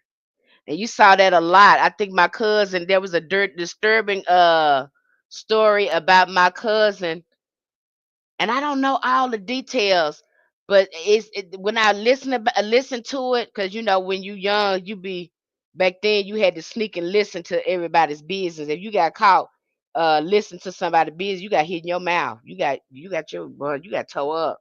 You weren't supposed to be listening to certain stuff back then, but I was the oldest, and so I was listening in on it. But she said that a boo hag lived in their house. This woman would get her out the bed and torture her, and it was only bothering her. It would never bother her sister, her mom, and her mom would try to stop this woman from doing this to her. I forgot what they called the lady, but it was a name. She went by a name. I can't remember the name they called her, but she said that boo hag was coming. Hank, a boo hag was coming every night and would just torture her. Her mom did everything she can. She was reading her Bible. She said that she has never seen anything that strong like that before. Um, I think they end up moving. I think it was connected to the house they were in. But this lady, that whatever that spirit was, do I interpret dreams? I can. I accidentally do. I'm gonna put it like that. I accidentally interpret people dreams when they come to me. I accidentally interpret them. You know. So yeah, I can. I don't even know if I be doing it on purpose, but I do. I'm gonna say I accidentally do. My mom kept the prayer, passed it on back on all her headboards. Yes, I'm pasted on the back of her headboards. I'm telling you, cause uh, I'm a firm believer that we are more vulnerable when we're in our astral state, when we're in dreaming, as we're going places and we can come in contact with different things. And I firmly believe that boy, he was trying to work something on me, honey, because I ain't never dreamed, had no dream. I've never dreamed about exes like that in my, coming in my dream like that, especially when he gonna fix me something to eat and tell me, it's him. Honey, I woke up at that dream. I was so damn mad. You know, I was so mad. Uh-huh. So yeah, and then back when our ancestors, I know as a child, I they talked about haints and boo hags and fairies and stuff all the time. They were constantly in contact with these spirits. Constantly, always in contact with, from what I understand it, and listening to them. They were always in contact with spirits, and they would tell me these stories. They never changed. They by verbatim. So I have to, they were a matter of fact about these stories. So I have to believe uh that they were true.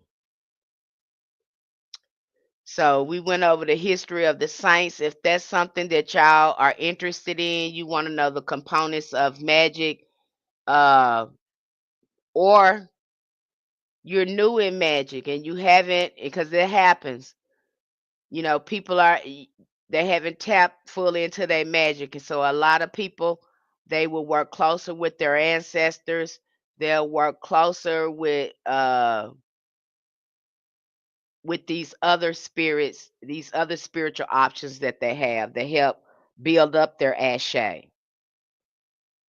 Well, welcome, Marlo Tyson. Okay, so that's very easy to do. It's not very hard. Depending on if you want to start an altar. If you don't want to start, get an altar started, I would say go outside and start pouring libations and start talking to your most beloved, elevated ancestors. We want to come in contact with healthy ancestors first. A lot of people start with family. I do not recommend that at all, because what happens when you start going into shadow work and ancestral work, you find out that some of them people passed away with trauma, and you got to move a lot of that stuff out they done passed on to you. You know, so you really have to be careful Not unless you know. Uh, I just wouldn't recommend going to family, going outside, going to the most beloved, healthy ancestors first. Because what happens when you're gonna be forced to do some at some to be pushed to do some shadow work and ancestral work. It could be my Wi-Fi. It could be mine's because I'm getting an unstable message up here. Yeah, I'm sorry. But you probably want to pour out libations, go outside and start talking to those most beloved, elevated ancestors who who are much more healthy before we start with family. I know we have been told to go and start erecting and putting family on that altar, but some of us don't even realize that we are holding some of that trauma that we got from family, because usually your first heartbreak, anything, your first trauma comes through your family. Now, did they mean to do that? Absolutely not. Absolutely not. They didn't mean to do that. That's why we're going to the most elevated ancestors to help us start clearing some of that out. And then we can start praying for some of the family member that passed on with that trauma. That is the safe way to do it. Do you think there's ancestors that is connected with me, someone who experienced trauma? All of them. All of them, to a certain extent. I don't know your ancestors. Um, but I can only speak for mine and what we went through, and the some of the karmic loops and stuff I see in my family and patterns and stuff. So I can definitely see how my family members were impacted by trauma, by some of the cycles and patterns I see in my family. Now, everybody's cycles and patterns are different in their ancestor lineage.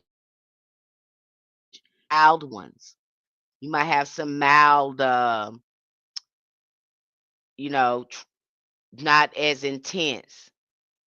But what I've seen, and I've been doing this a long time, to some degree, especially people of color, was impacted by trauma. Somebody do your ancestors like that for 500 years, and you actually think they're gonna be normal? Hell no, we still ain't normal. We still going through oppression and stuff over there. We still trying to maintain our mental health over there. I do understand her circumstance and situation. Yes, I have trauma from my mom, but I'm okay. Yeah. So again, when you start to heal that and move that out, thank you for sharing that, Marlo. And so again, you want to connect with the most healthiest ancestors first, and then giving them a time too. If this family member that just passed away, when they pass over, it doesn't stop. They still have soul lessons they have to do over there. They still have a life review they have to do. They still got to go back and look at some things.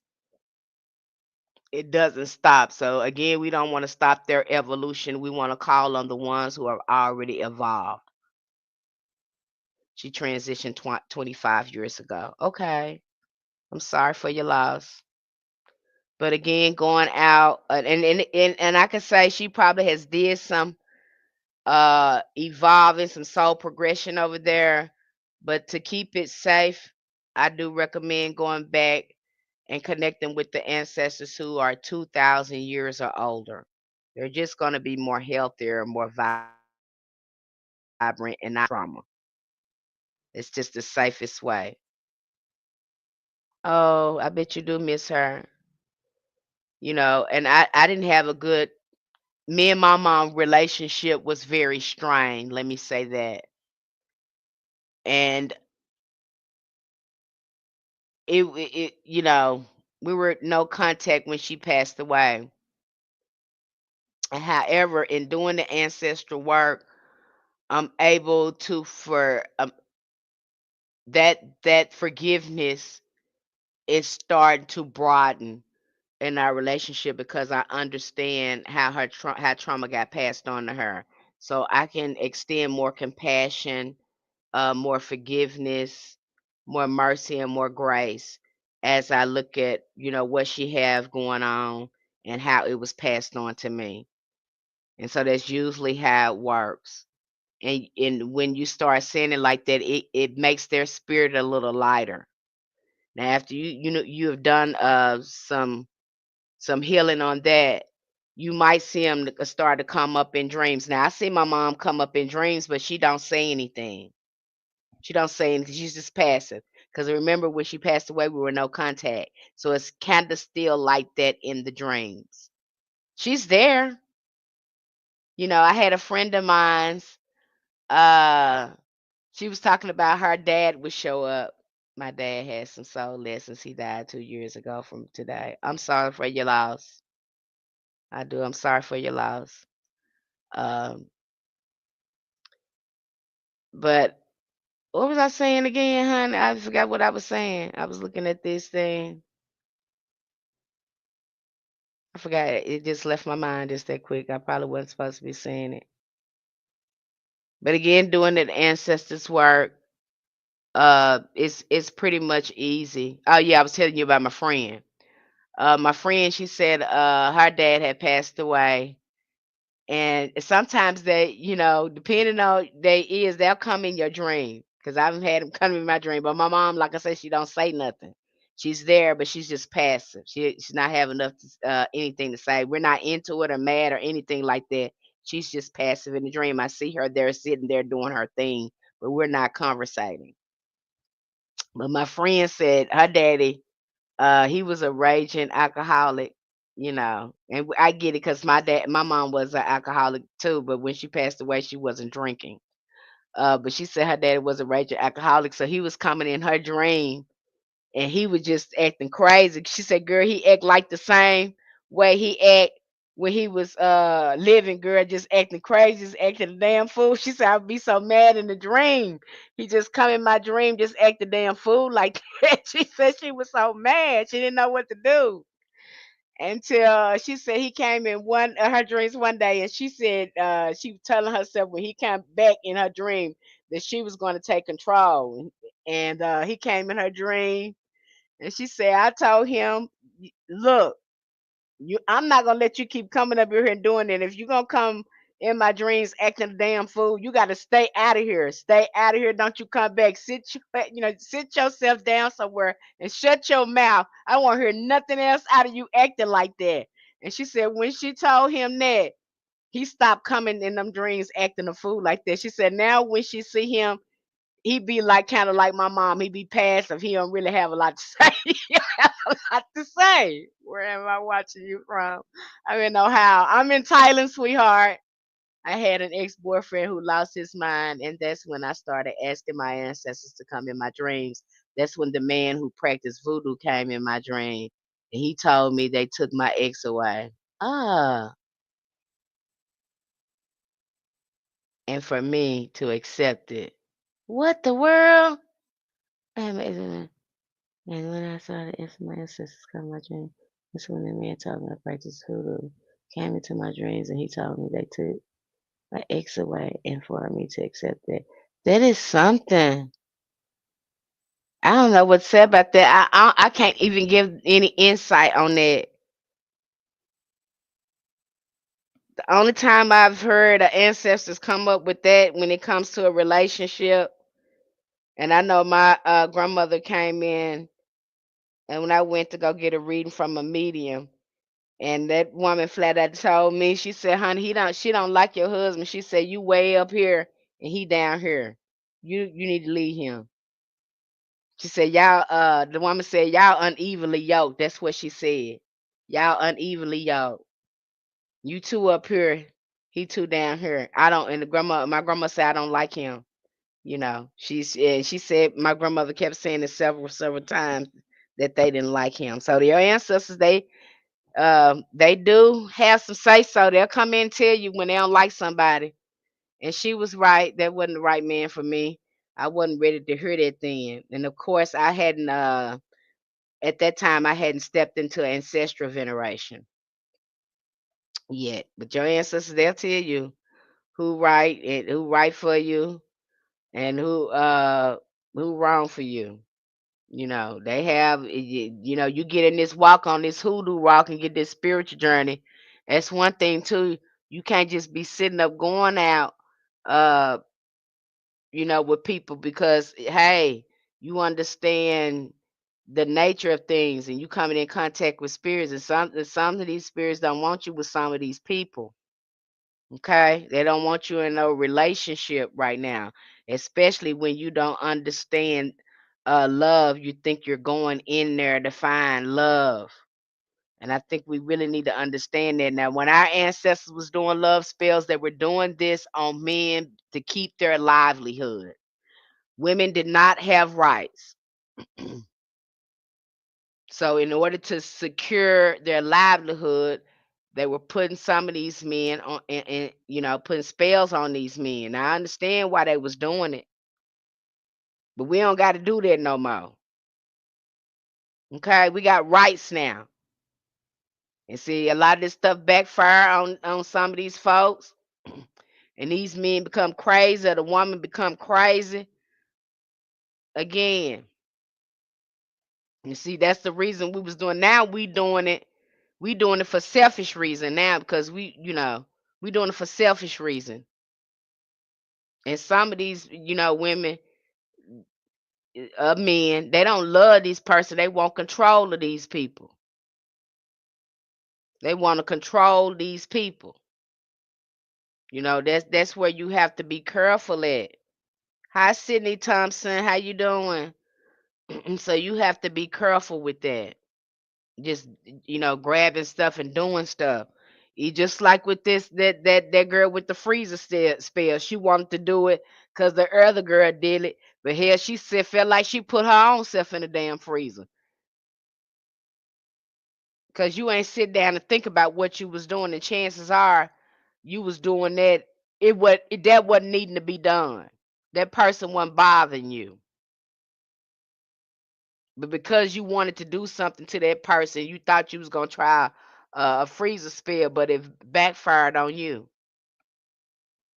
See, some of these folks out here don't need to be uh, doing this stuff because they don't understand spirituality.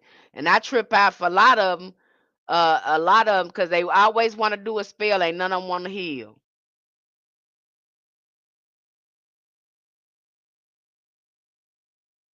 And quick to try to sick your ancestors on somebody.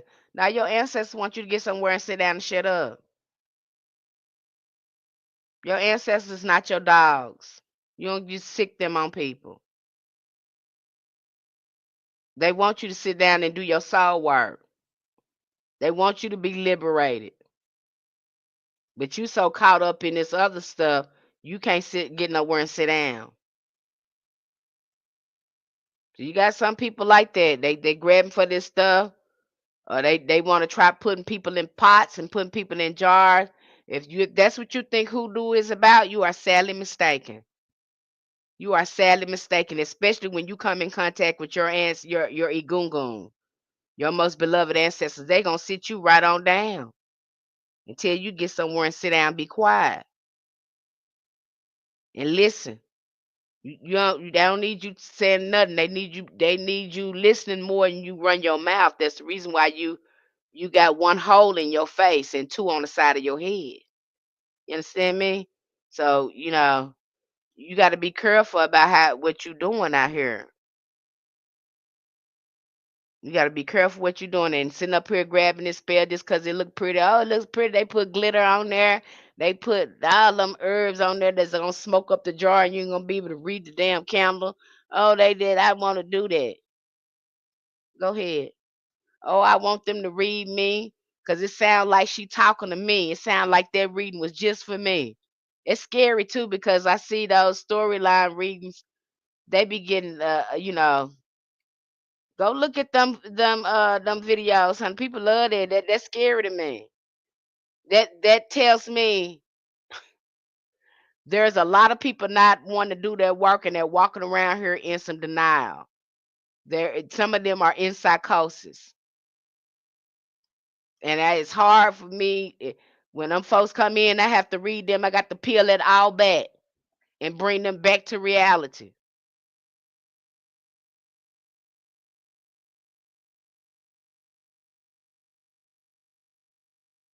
Yeah, they would sit you down. My healing journey, they would sit you down. They've had to do me like that a lot of times. You think you know something, you don't know anything. You don't know anything. You need to just be quiet. And usually the practitioner that's being quiet and not have a lot of stuff to say, um, they know what's going on. They know exactly what's going on. They can see it. It's clear as day. The person that's doing all the talking, all the fast talking, you know, that's the person you have to watch. Be very, if you see all that fast talking going on, because I see some of them out here doing it, that fast talking, baby, it don't mean they know what they talking about. Even a salesperson can talk fast. Okay? And you got some fast talkers out there. They're really eloquent with their words. They're really eloquent, in the way they are presenting things. But that don't mean they know what they talking about. Okay? So you be careful out here, because what I'm seeing out here, we're trying to commercialize this, we're trying to capitalize off this, and that's not what this is. See, a lot of people have jumped in here and to have they're trying to capitalize off of it, but have they don't have the fruits of the spirit to even be in this. A lot of them, some people lack real integrity, and they're in their ego. They be ready to take you, put you in the pot, take you to the graveyard, put you in a jar. And I have to look at people like that and be like, you know, what are you doing? What you get over here for that? Because we went. This was for liberation and freedom and healing. This wasn't for no war. And if you is gonna use it for war, you need to be looking at the person, uh, the reason why Hoodoo was created. Look at them people. If you're gonna want to do a war on anybody, look at them people first. Okay? Ain't no sense in using it against each other. Just don't make no sense to me. Like I said, my mind just don't work like that. Okay? But I am very careful about what I expose, especially when it comes to on the conjure part, because that goes in more depth over there. And so, getting that kind of information in the wrong hands be like putting a dangerous weapon in the hand of a child. And so a lot of us are not ready for it. We think we're ready for that. A lot of us think we're ready for spirituality until it get real, and then we want to run back over there to religion and we want to call on Jesus. But it looked good and pretty as long as it could just magically do something for you until you really have to do some work. Same thing with a lot of people with these tarot cards. Okay, you keep doing them readings, but sooner or later you're gonna have to heal and heal some other people with them cards. Okay, especially storyline readers. These storyline readers, I think they are, to me,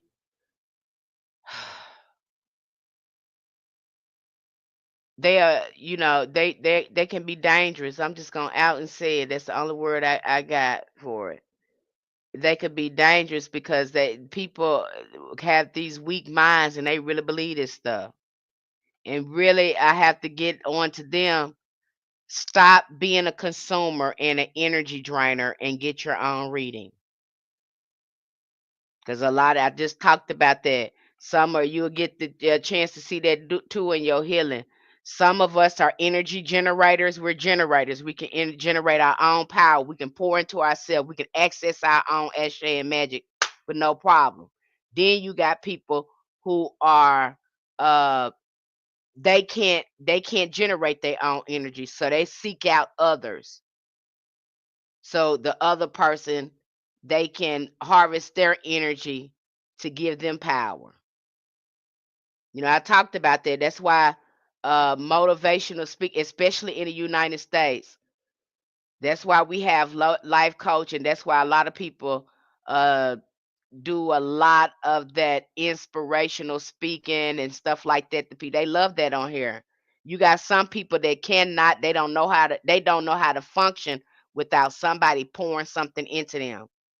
And here, when you get over here, when you really tap in your magic, you learn to generate your own power. You ain't getting no power from nobody else. You understand me? You are learning how to work with another spirit and get them to help you do things. But when you jump over here and hoodoo, you generate your own power. And if you needed somebody to pour into you, you extract energy from them to give you power, then this probably is not where you need to be. And see, people don't understand that you need to know what you is. Do you have to be around a lot of people? Do you need to have somebody pouring something into you all the time? You have no way to generate power for yourself? Because if you're looking for other people to do it, honey, it's gonna be a long road for you. You looking for somebody to keep pouring into you like that. I seen a creator on here, and honey, she was talking about, she was getting on here, and she's spending all this time on here motivating people. But she said, she made a statement saying, "Oh, I was just so drained the other day. I'm sorry, my energy low." And I want to say, baby, could stop coming here, because they are harvesting your energy. I know you want to motivate people. I know you want to pour into people, but some of these people need to learn to be their own generator. And you got people, they live off that. They absolutely do not generate any power whatsoever. They come right here. Why do you think these making all these TikTok videos are so popular? Because a lot of people are energy harvesting and they cannot generate their own power. They have to get it from other people.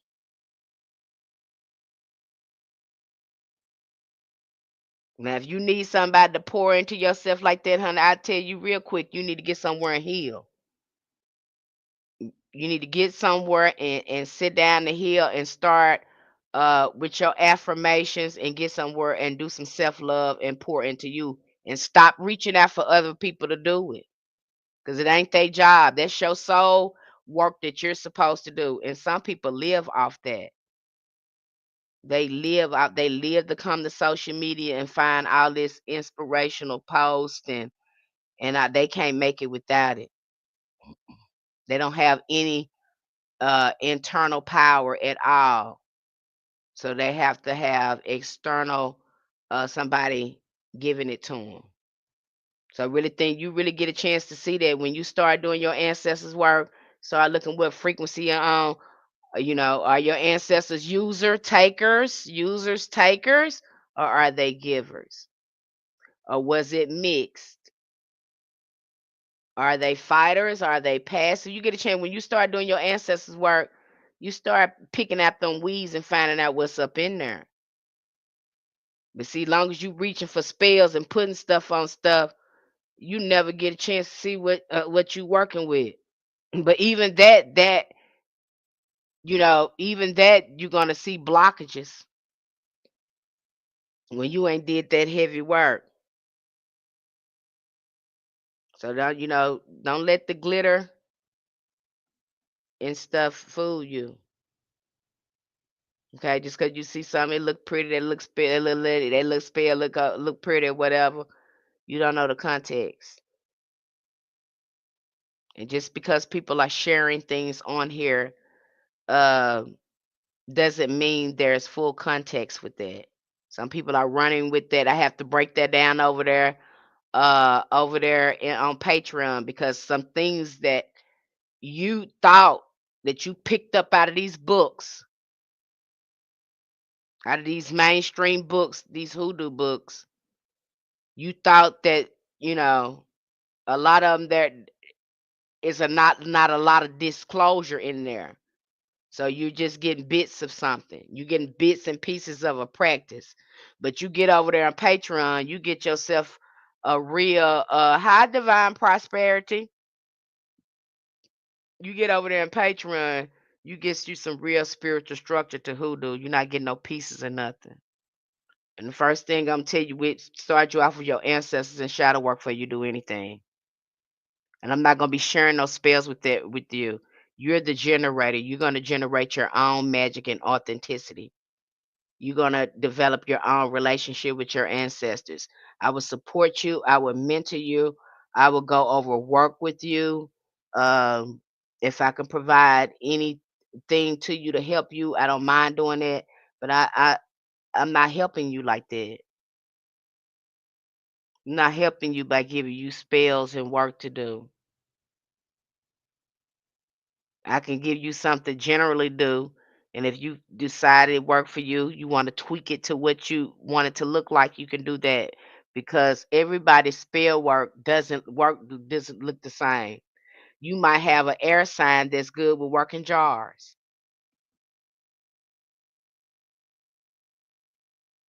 That's all they do is work jars. You might have a fire sign that don't do nothing but work with candles and lamps. They good with working lamps and working with fire. You might have somebody that's good with working herbs. They good with working, working herbs, getting stuff done with herbs. They don't have to light a candle. They can fix up a little packet of whatever and work that. It's just so many way, everybody has their own niche in what they do. You might have somebody who a root worker who know how to do their root work through plants. They know how to use a plant. They know how to use their garden to do certain things. Like I said, everybody's different. I knew somebody that said they family used a brown paper bag. They can do some wonders with a brown paper bag. And I was like, what are they doing with a brown paper bag? But for them, they knew how to work that. And like I told you, there was a woman on here, she was working some salt and pepper. Me, you give me a sort of crystal stone. Oh, I could do some stuff with that. I can work with that. But see, if not everybody doing that. But I know how to do it.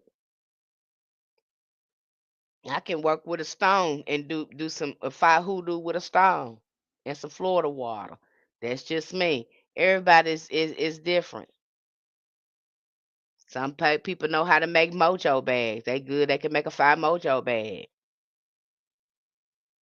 And then I talk about mojo bags too. There's a lot of misconception about mojo bag and the way they're being presented here. But when you go through making bags and things like that, there's a process to that. That's just not throw everything in a bag and let's use it. No, no, that's not how that works. There's a whole process to that. I've worked with crystals and herbs, and Khalil said I love crystals. And so when you start learning that everything's got a spirit in it,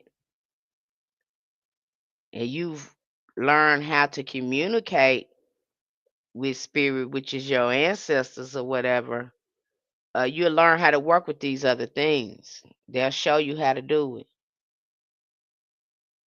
And hoodoo is not a one size fit all. So, I know you've been showing work on her, and people say he'll show you that. And had this girl was on her. I just couldn't do it. But shake my head. This child just put all her business straight. She might as well just been naked standing in front of the camera. I mean, just put all her business out there. I said, girl, again, I feel like it's some Instagram stuff. You know how Instagram turned into the pretty pictures and stuff. Now this is just coming to a show now. It's just surface level. I see some people. I don't know if you're an influencer or a hoodoo worker. I don't know what you is. Are you a salesperson? What is you? I'm confused. I'm perplexed about what you have going on here. Are you an influencer? Uh, are you a hoodoo what's going on here? And what I've noticed about people, some people, it is so easy for us to be uh led by the exterior surface level stuff.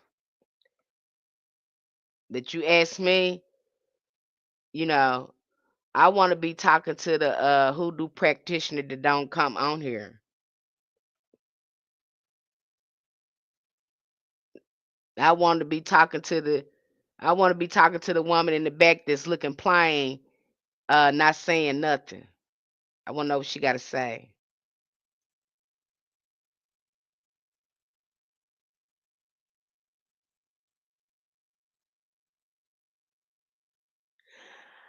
I like some of Reverend Ike's stuff because what he's telling you that you can generate your own power. You have that God essence inside of you.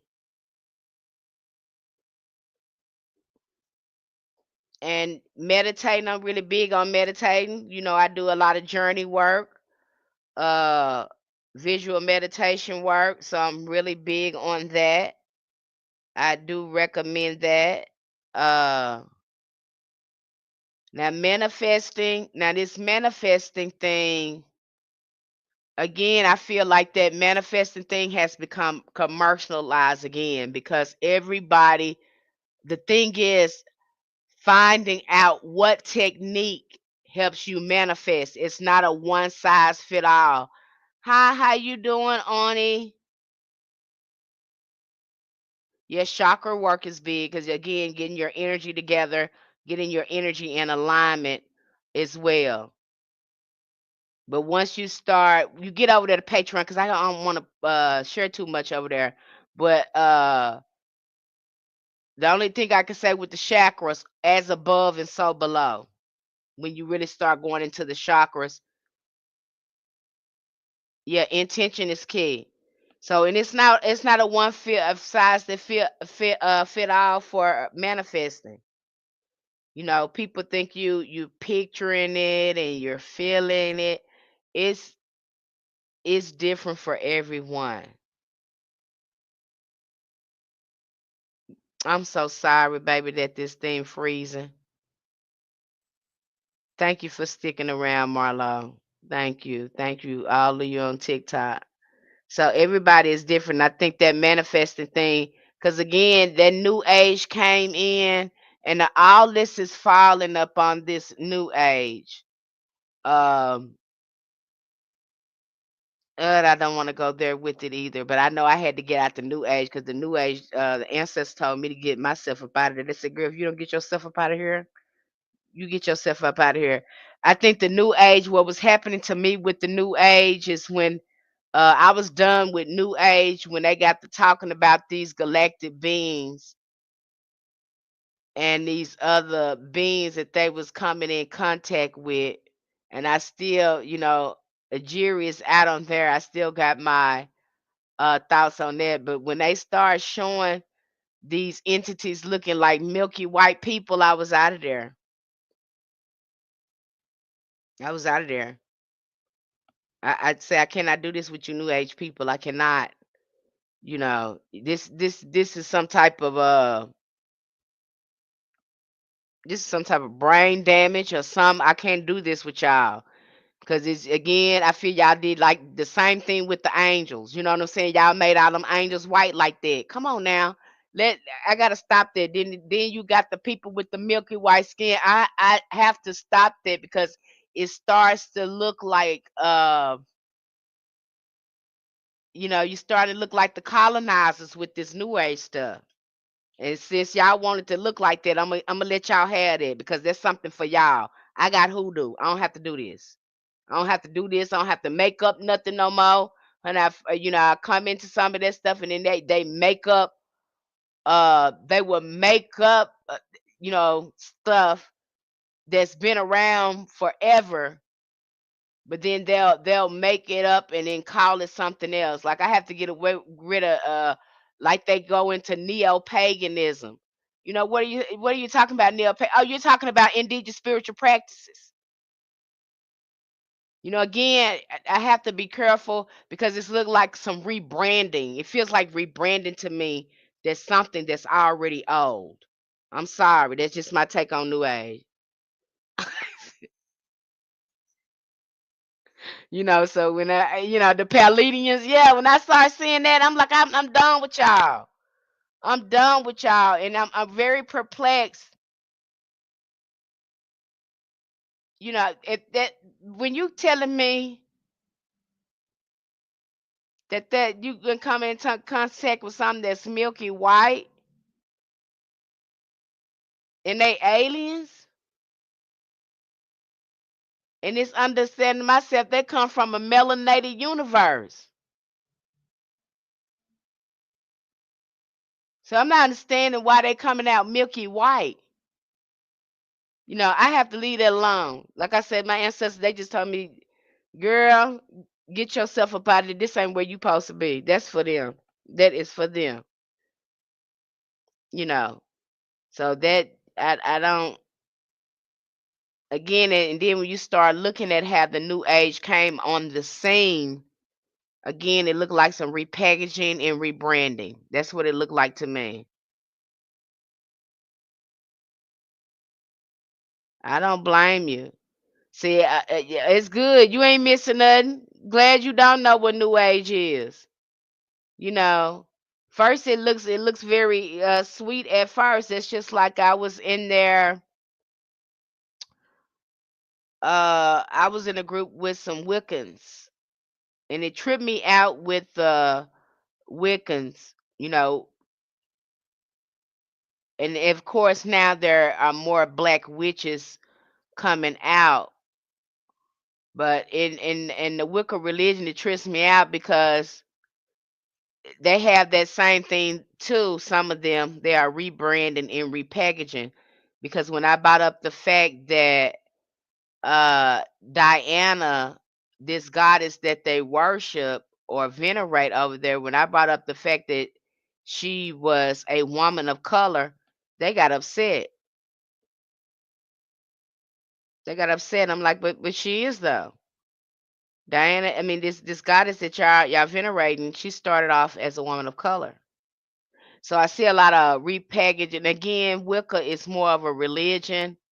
And am I saying all of them like that? Well, probably not. But when I came in contact with these individuals, they were very upset when I brought that up. But you should already know that because this is y'all religion. And then when somebody bring it up, you get mad, really? And then y'all painted her a different color. So I'm seeing that a lot go on. You'll see all that I just feel like it's a lot of rebranding and repackaging going on when it comes to new age.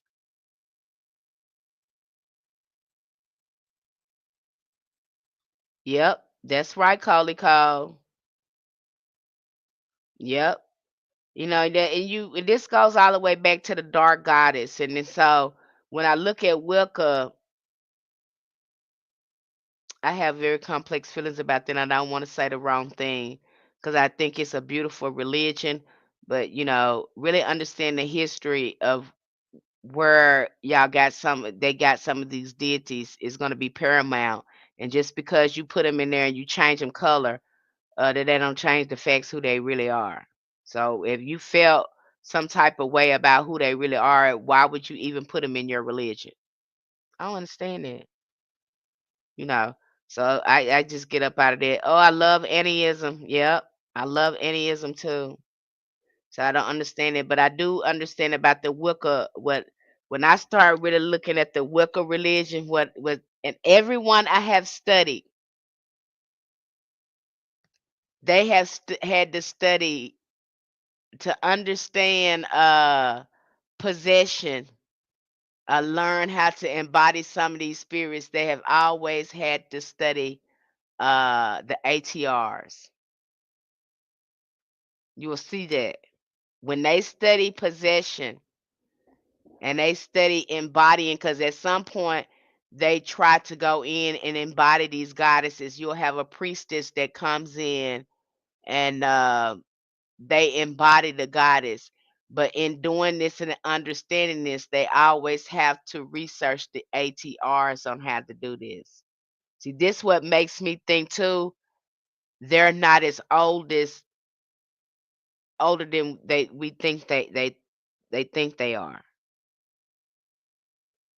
Because again, they have to study the ATRs to understand possession, because we take on, we become our ancestors, we become our gods.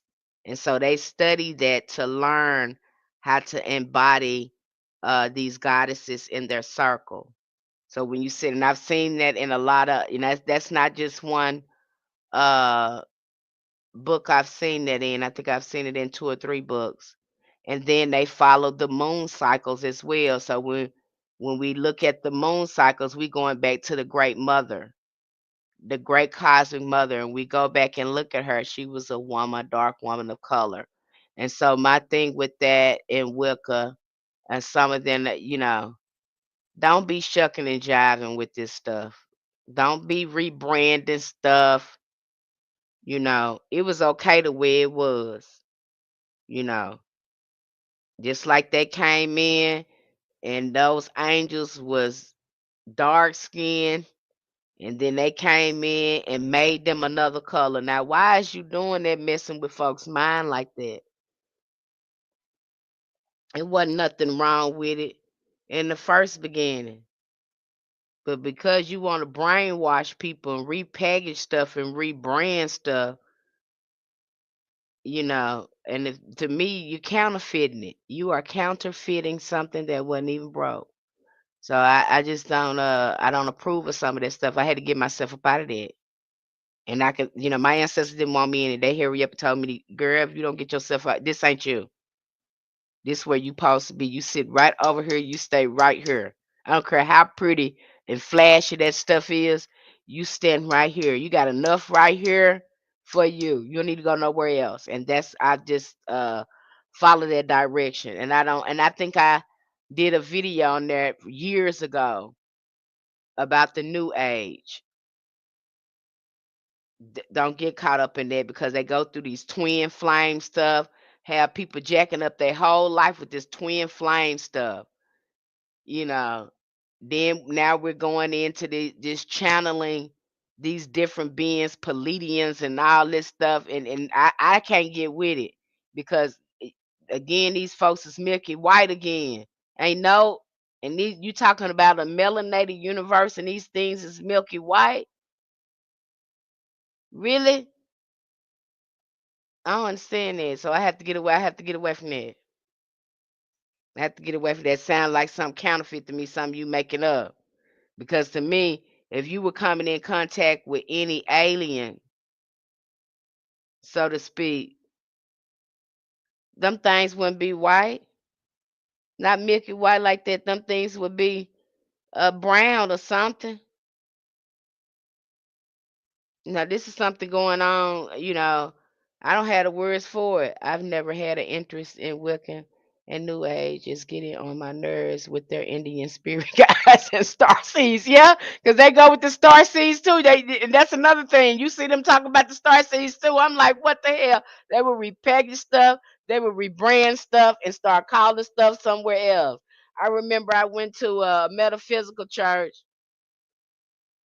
and they was doing Reiki. That's what I saw it. They was doing Reiki on people. And I called it Reiki, and that man he didn't look like me. That man got mad at me and say, "No, this is called a they didn't call it something else, honey." And he was initiating and getting people certified in something he made up. Uh it was called something blessing. He called it something blessing. But I looked at him, I said, "Sir, that is Reiki. You can't repackage something and call it something else, and this stuff has been here for thousands of years, and here you come, you're gonna call it something blessing." I forgot what he called it. And honey, he was even taking people out to Branson. I don't know where this is at, but he was taking them to Branson, getting them certified. People was paying for this stuff. I said, "Oh my gosh." That's what he called it, oneness blessing. It's called a oneness blessing. I said, what? Man, this is Reiki all day long. Everything, the movements that you making, everything that you doing with your hands, that is Reiki. I don't care what kind of blessing you calling this. You can't name something else and repackage something and call it something else. But you'll see that with them. So I get the hell away from New Age. And you got to remember, these people come from Aleister Crowley. And Aleister Crowley, what they did is they went in and they repackaged a lot of the Kemetic sciences and watered them down to fit their agenda. So when you're looking at them, the Golden Dawn and some of these Masonic temples or whatever, you're seeing a watered down occult to fit them. Okay? And that's New Age. New Age was born out of that. What was the other lady name? She's an actress too. Her name is Shirley something. I can't. Is it Matt? It started with an M. Her last name started with an M. But she wrote some New Age books, and she was talking about going how she was recording these people experiences of them living on other planets or whatever. But you see a very influx of them coming out, especially when you come to spiritualism and all that stuff. That was them perfecting their spiritual science. So when I see New Age, I'm looking at them trying to perfect their spiritual science and through rebranding older indigenous spiritual practices, if that makes sense to you. Yeah, I love learning about the doggone tribe and the Sirius star constellation. Now that's the truth. Yeah. You have them rebranding stuff now. Now you know what your ancestors told you. They not already told you that we have star ancestors. I got to go back to them. They already talked about us having star ancestors. So if our ancestors are telling us that we descended from star ancestors, now how do you think they look?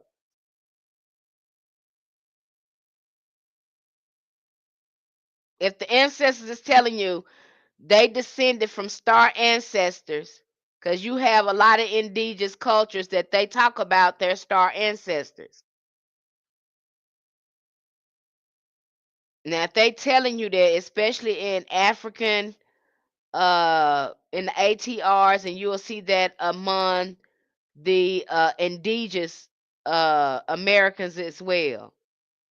And I mean indigenous. I'm not going to say Native American because that's a government made up term. I'm not going to use that. You'll see them talk about that. How you think they look? So when I see the New Age talking about these milky white beings and stuff, I have to stop it with you. Because it sounds like, again, you doing some more rebranding, repackaging. Who answer? Who you talking to? Where they come from? I get confused. I can't do it. I have to stop it right there with them.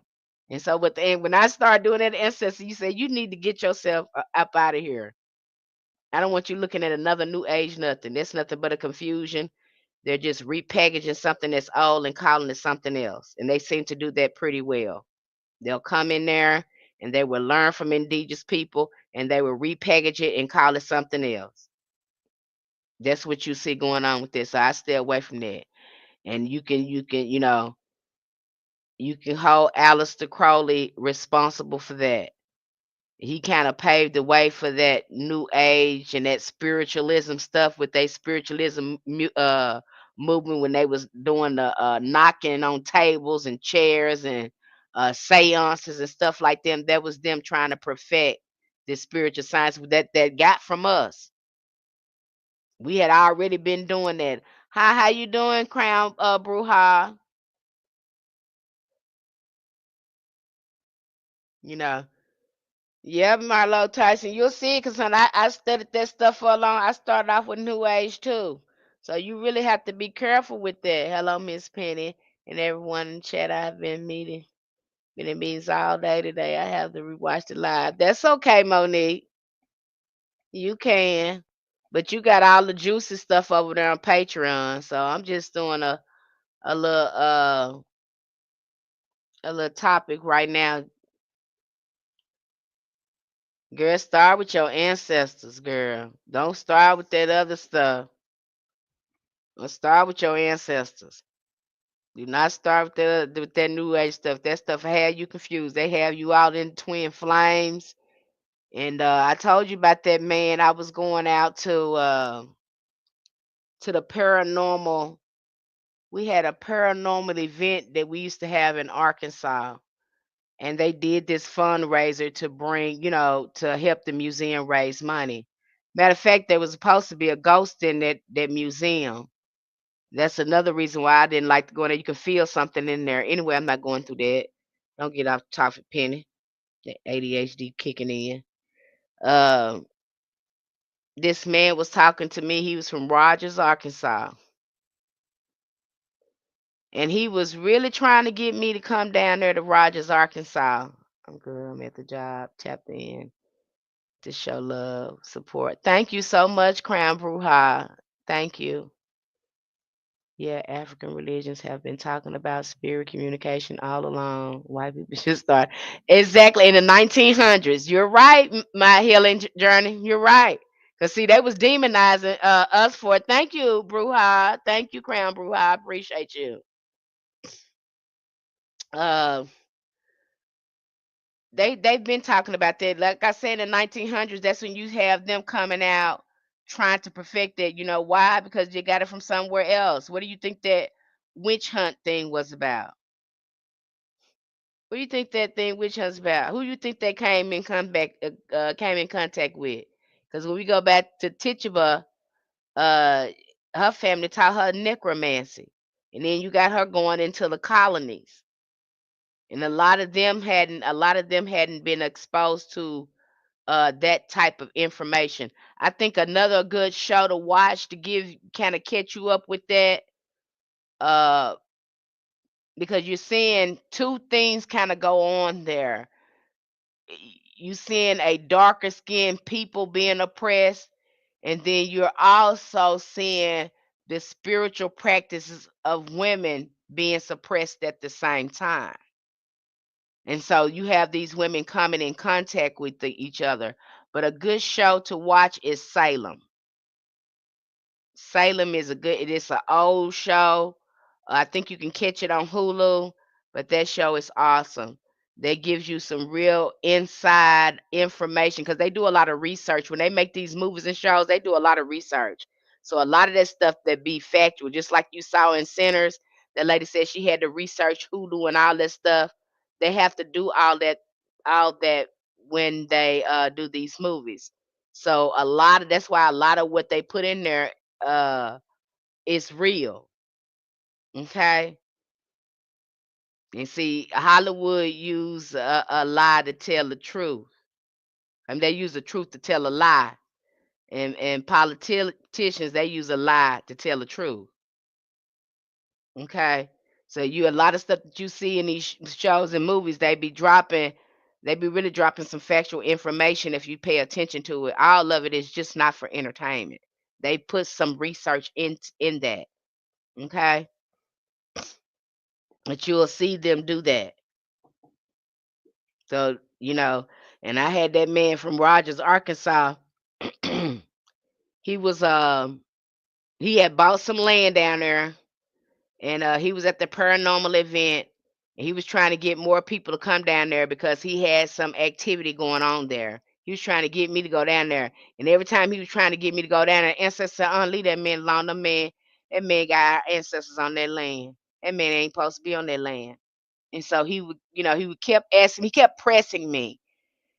And he said, well, maybe if I talk about it, you could tell me what's going on with it. I really didn't want to give him a reading, but sometimes that happens when people start telling me stuff. I start giving a reading right off the bat. So he started telling me what was going on uh, down there on his land. I said, didn't someone pass away down there? There was a lot of people of color who were unalive down there on that land. I said, there's a lot of that that's going on. And I said, what I'm also picking up Is that land really ain't your land? That land belong to indigenous people on that land. You're not even supposed to be up there. He's like, yeah, yeah, it is. And everything that I was saying, he was confirming. He said, but what I'm really trying to understand is how do I stop these boulders and rocks from flying across the yard because it's unpredictable. I'm saying by not having people out there, sir. It's not a place where you can go out. It's not an amusement, sir. I wouldn't advise you, but he was trying to make it an amusement. I think he ended up going on to a paranormal show as well. But it was a place in Rogers, Arkansas. I said, sir, you don't need to be having no people down there. These bricks and boulders are flying across the yard. You don't know when they're gonna fly across the yard. Why you think they don't want you there? You shouldn't be there. So you have a lot of activity like that going on, and people try to make amusement out of it, but really it's spirits there that are restless. And he thought it was just so perfect with all that. He was trying to capitalize off of all that paranormal experience. And really those spirits on that land was trying to drive him off there. And he tried to make it out of amusement. But he couldn't really do it the way he wanted to because these bricks subject to fly up any time and hurt somebody. And I told him, sir, you can't do anything about that. You need to stop doing what you're doing. You need to absolutely stop trying to make that amusement because that's not what that is. He said, well, we're having this big event and we would love for you to come. And Esther said, you will not be going. And I did not go either. He really wanted me to come out there. And then, Rogers, Arkansas is where them Triple K people be. Them Triple K people, that's supposed to be one of their headquarters is out there in Rogers, Arkansas. That's supposed to be the Triple K headquarters. And you want me to come down there? No, sir. And you probably know what them people look like, and they probably told you that you need somebody of color to come down there and do something. But if they got any sense and they rooted in their spirituality, they know they ain't gonna go down there no way. They're gonna let them spirits do what they gonna do down there, you know. And you done did that and bought that land. Y'all done ran them people off that land that was tied to that land and took over that land, and now y'all can't do nothing with it. There's subjects like that. He didn't listen to me. I don't know what happened to him. He was trying to make that an amusement.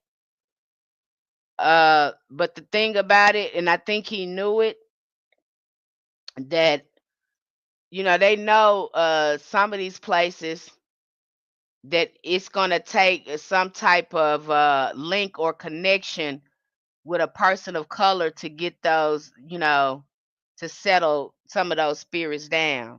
But because they're in the area that they in, like I say, those Triple K people, because what did happen is those Triple K people took over them people land down there, you know. So them people, them spirits down there don't like that. So that land would never be his. Same thing when you seen that plantation burn down. You can't just go through there and make that. That's really sick. That's a really sick thing to do, to really try to make that amusement and pretty that up. And the souls there, all that pain in that place like that. There's nothing. That's just like trying to put sugar on poop. That don't make it candy because you put sugar on it. You got them trying to do that. That getting out that delusion. Like that. And so the ancestors went through there and burnt that thing down. We're still gonna do some more stuff. And you should know that. Why would you try to capitalize off someone the pain? You got to be a special type of sick to do that. You don't think nothing wrong with you. You don't think nothing wrong with you trying to do that. You gonna capitalize off your sickness like that. You know, cause y'all, I don't see how you don't see how you sick like that, and then try to make it a resort, a bed and bath for people and stuff. I'm just like, these people is crazy as hell. All these spirits running around here, you to torture, and you gonna try to make this something happy? Is you crazy? This needs to be a memorial. There needs to be all sorts of flowers and sweet things planted around here in honor of them, giving them rest. Not this right here. Honey, every last one of them need to be burnt down. I don't see that wasn't the first thing that was dismantled. Hell, like we can't find no ships. We can't find no ships. We definitely shouldn't be able to look at no plantations, no own plantations.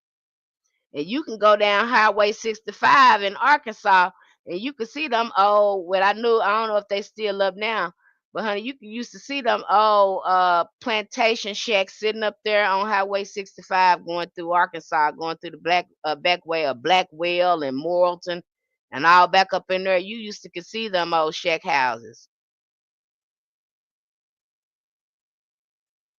Yeah, you sure right. My healing, they got a story that ain't being told. And so let them act the fool till you get up out of there. Cause I mean, they really buy. You think you paid for something, but again, you took some land from somebody that don't belong to you. That land is ancestral. That's why them spirits doing what they doing. They don't want you there. I didn't go down there either. Cause the whole time I was talking to him, the way he was pressing me, it was like he was so thirsty. And the ancestors like, no, you ain't going there. He might as well stop asking you.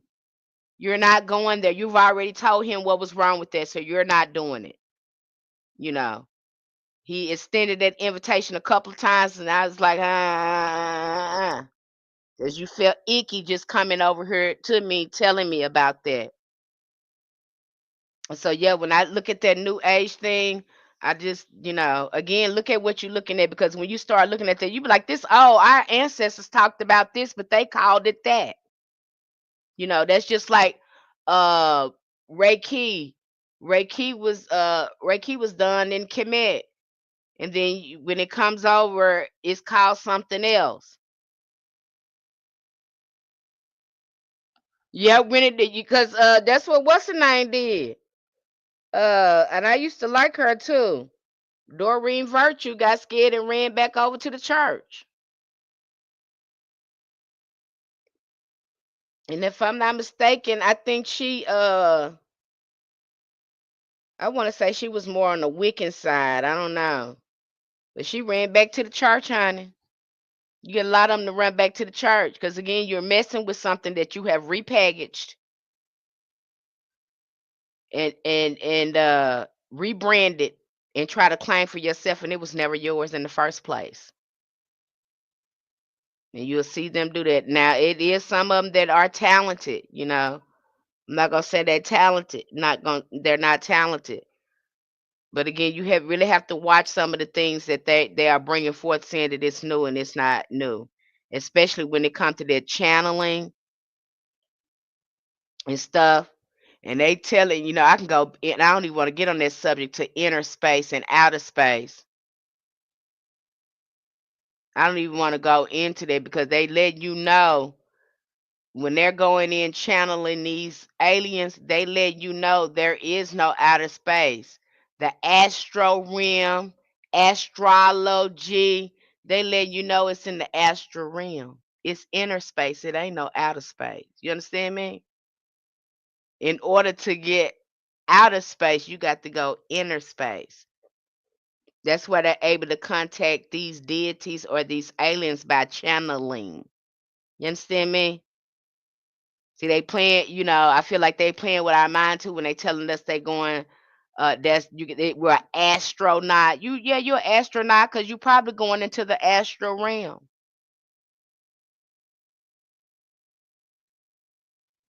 See, they playing with our mind with these words, but you got the astral realm, astronaut, astrology. When you go connect with the ancestors, you're going into the astral realm. See how they playing with you?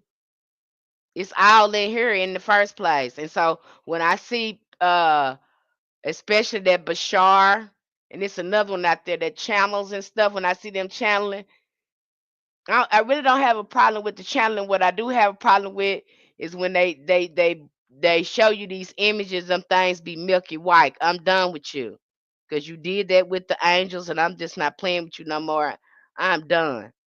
Now I don't know why them things coming out milky white and they come from a melanated universe, and they supposed to be the first the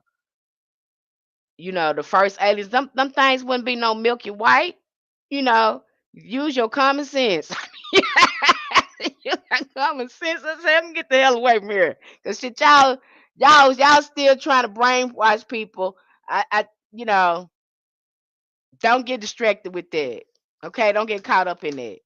It looks good with the flash wish, and they always coming out with something more and more and more. If you see something new come out, it's usually gonna be from them. They're gonna create a whole. They're gonna repackage something. They're gonna redo it. Astro Society, my cat is named Bastet and Segment. Oh, that's nice. Astro Society. I had a dream about Segment performing Reiki on me after I broke up with my ex. Everything was destroyed by fire, and she held me in her arms. And I wait. Yeah, Segment is associated with fire. She is a deity, and somebody was talking about her and Kali Ma too. Her and Kali Ma had a lot of attributes alike as well. But Kali Ma, I mean, a segment will do it. And see, those are the things that happen too when you go into your ancestral spiritual practice. I've heard people talk about comedic deities start showing up in their dreams. You know, so you never know where your ancestors gonna send you to. I've heard people talk about how their ancestors wanted them to work with the comedic Pathanon. That's hoodoo too. Again, anytime you're following your ancestors and you're doing something, it's gonna be hoodoo. Even though you see all these spiritual practices up in there, spiritual systems up in there, it doesn't mean that it's not hoodoo because your ancestors led you to do. It's usually going to be ancestral, and then when they lead you to work with these different spiritual systems, you'll find out that your ancestors had relationships with some of these spirits or deities, just like me and Papa Legba. I didn't want to work with him. He showed up at the ritual and the ancestor said, this is who you're going to be working with. If you want to work with anyone else, you have to go through him. You talk to him. We'll let you know whether or not you can work with the deity. But in order to connect with that deity, you have to go through him. He'll have to patch that deity, contact that deity for you. I've always been obsessed with ancient Egypt. And when I did that DNA test, I Coptic edition did DNA. Okay. Basically, I'm a white African. Okay. Okay, my healing journey. Like those I don't take DNA tests. I don't because they have used them, you know, it's so complex for people, especially for people African Americans because they have done so much to our bloodline and tainted our lineage and they have played so much with people ethnicity. So I just don't trust them. You know, I just don't trust them. And people have had varying results. And then to look at our DNA, it has some of everything in there because of the trauma that we experienced. So it's going to have some everything in our blood. And I really trip out to when we know we have indigenous ancestors, we know we have indigenous ancestors, and they come back with these test results. And I'm like, what the hell is this? Where are y'all getting these blood quantums from? What you know, I don't really, you know. And then I'm going back to my ancestors too, because they didn't trust doctors. They didn't trust if them doctors and nurses didn't look like them, they didn't trust them. So I can't trust you, you know. Whoever handling that blood or what, I don't trust you. I'm just gonna follow,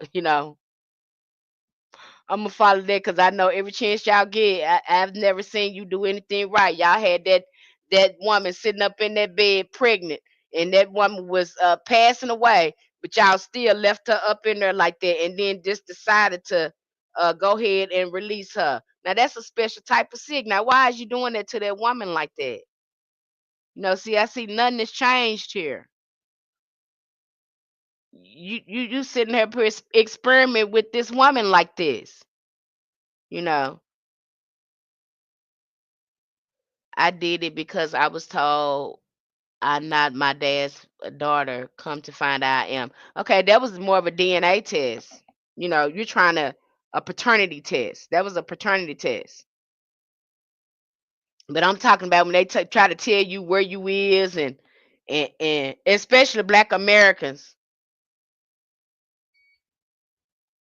They try to tell you who is. I don't want to hear you tell me nothing from who I is. You don't need to tell me what I am, who I am, especially when you came in trying to destroy my bloodline. No, you don't get a chance. I'm going by what my grandma told me. I'm going by what my great grandma told me. That's who I am. You don't get the opportunity to tell me who I am. You don't tell me who I am. I don't need your fancy test, lying and stuff. How I know that that's not a scam to prevent me from knowing who I am? Why the hell would I go to somebody who tried to destroy who I am to tell me who I am? And then gonna charge me to tell me who I am. Hell, it just don't make no sense. I'm not doing that with you. I'm not. You sound like a special type of crazy, just like you want to keep these plantations up and then act like they some type of a bed and breakfast or something, some kind of walk in the park, like people had a beautiful time there. I The insanity, I can't do it with them. I won't. What about the white buffalo and the white lions of Sirius? I had a dream years ago about the white buffalo says to me, change was coming and change has certainly come. The white lions I learned are the guardians of Sirius. I'm a Leo too. That's beautiful. That's a beautiful share right there. I know I kind of understand the thing with the white buffalo because I started having the corn lady show up in my meditations, and that kind of threw me for a loop. That indigenous ancestor came up like that. It was the corn woman had showed up. So that's perfectly normal, I would think, especially going back to those indigenous ancestors, and they will show up like that. When you're really doing your ancestors work, you'll see ancestors show up you've never seen before, and they will introduce themselves to you. I had a dream year ago about the white buffalo. Now I'm not sure about the I don't know that lion thing. Again, those sound like star ancestors. Because you have ancestors too that's never been born, don't have a desire to have a life here on the earth plane. If I was black, these skeletal beings, they perform procedures on black women with their consent. I'm interested in your blueprint birth chart readings. I just committed coming under your birth chart. Okay, we can certainly get that done. Get you a blueprint done. Get your birthday and kind of get you in line with things, and you'll know where to go when it comes to your spiritual work. Now that hoodoo blue chart birth thing that I have going on that I can do is really helps you determine what you should be doing on your spiritual journey. That's going to be helpful if you're ever interested in that. I think I put it here on TikTok too. That's a old indigenous goddess that's related to the Americas that was responsible for agriculture and healing. I had never heard about her until she started showing up in my journey work. And then one day I was looking at something and she popped up on I was like, that's the woman that's been showing up in my meditation. and I kind of start reading more about her. Yeah, figure I believe she's fertility. So and it's a lot of them as well because we again grabbing that knowledge because there's not uh a lot of our knowledge like that has been lost. It's going to take some research as well because they do come up in your dream. You get like who was that said that the white buffalo? Ashley said the white buffalo came up in her sleep. That's a old indigenous god as well. But you look at the buffalo close enough, we can trace that all the way back to Kemet as well. So you start seeing some similarities with Kemet or Egypt when it comes to some of the indigenous spirituality as well. But because of a lot of our information like that was destroyed, it's hard to make the comparison. It's hard to even find that history because a lot of it was broke up and they destroyed it. They said we didn't have any culture and they destroyed a lot of it. But you can definitely see echoes of Kemet in some of the indigenous spirituality. And I've seen it come up when people do ancestors work. They'll come in contact with Kemetic deities, and that's something that their ancestors want them to work with. So you might have your ancestors may want you to work with the Kemetic spiritual sciences. You'll have that come up. Do not be surprised. Then you might have some ancestors say, "Hey, I want you to work with these saints over here." You might have hoodoo practitioners. You go in their house, they got several spiritual systems in their house. They got an altar, nothing but saints up there. They got another altar, is nothing but angels up there. They got another altar in the back to La Madame. Then they got another altar that's nothing but spirits from India like Shakti, Kali. Uh, yeah, you'll go up there. You might go on a hoodoo practitioner and find a array of spiritual systems.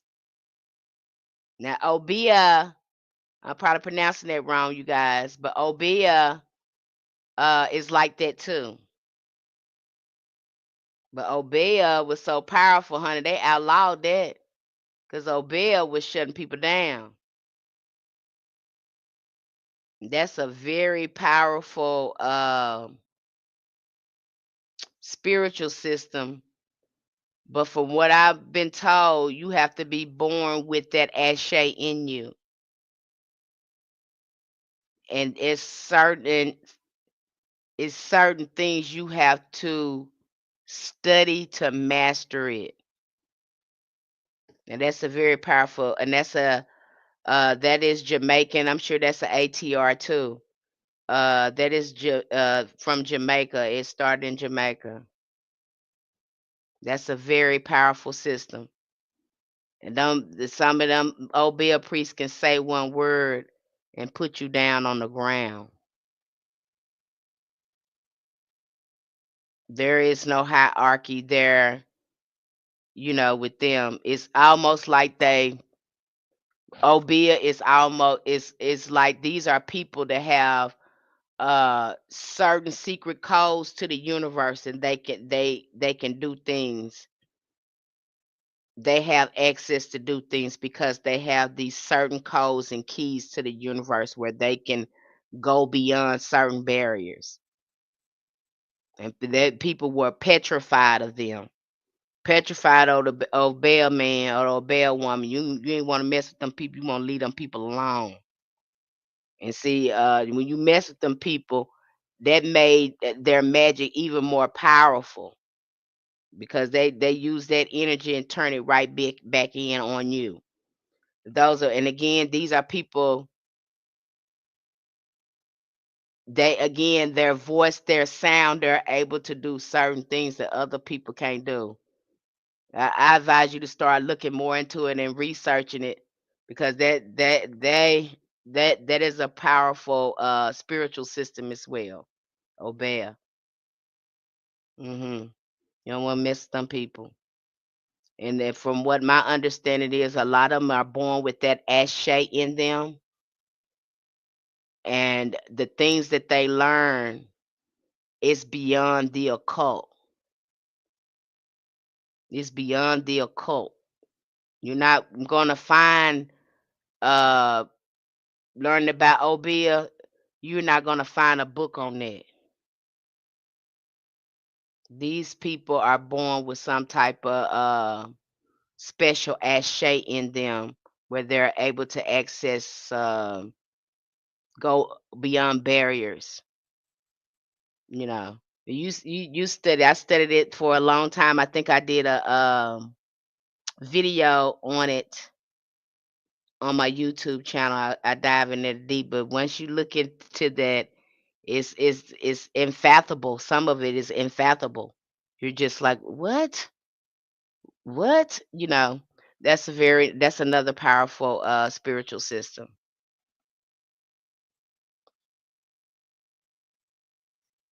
Mhm.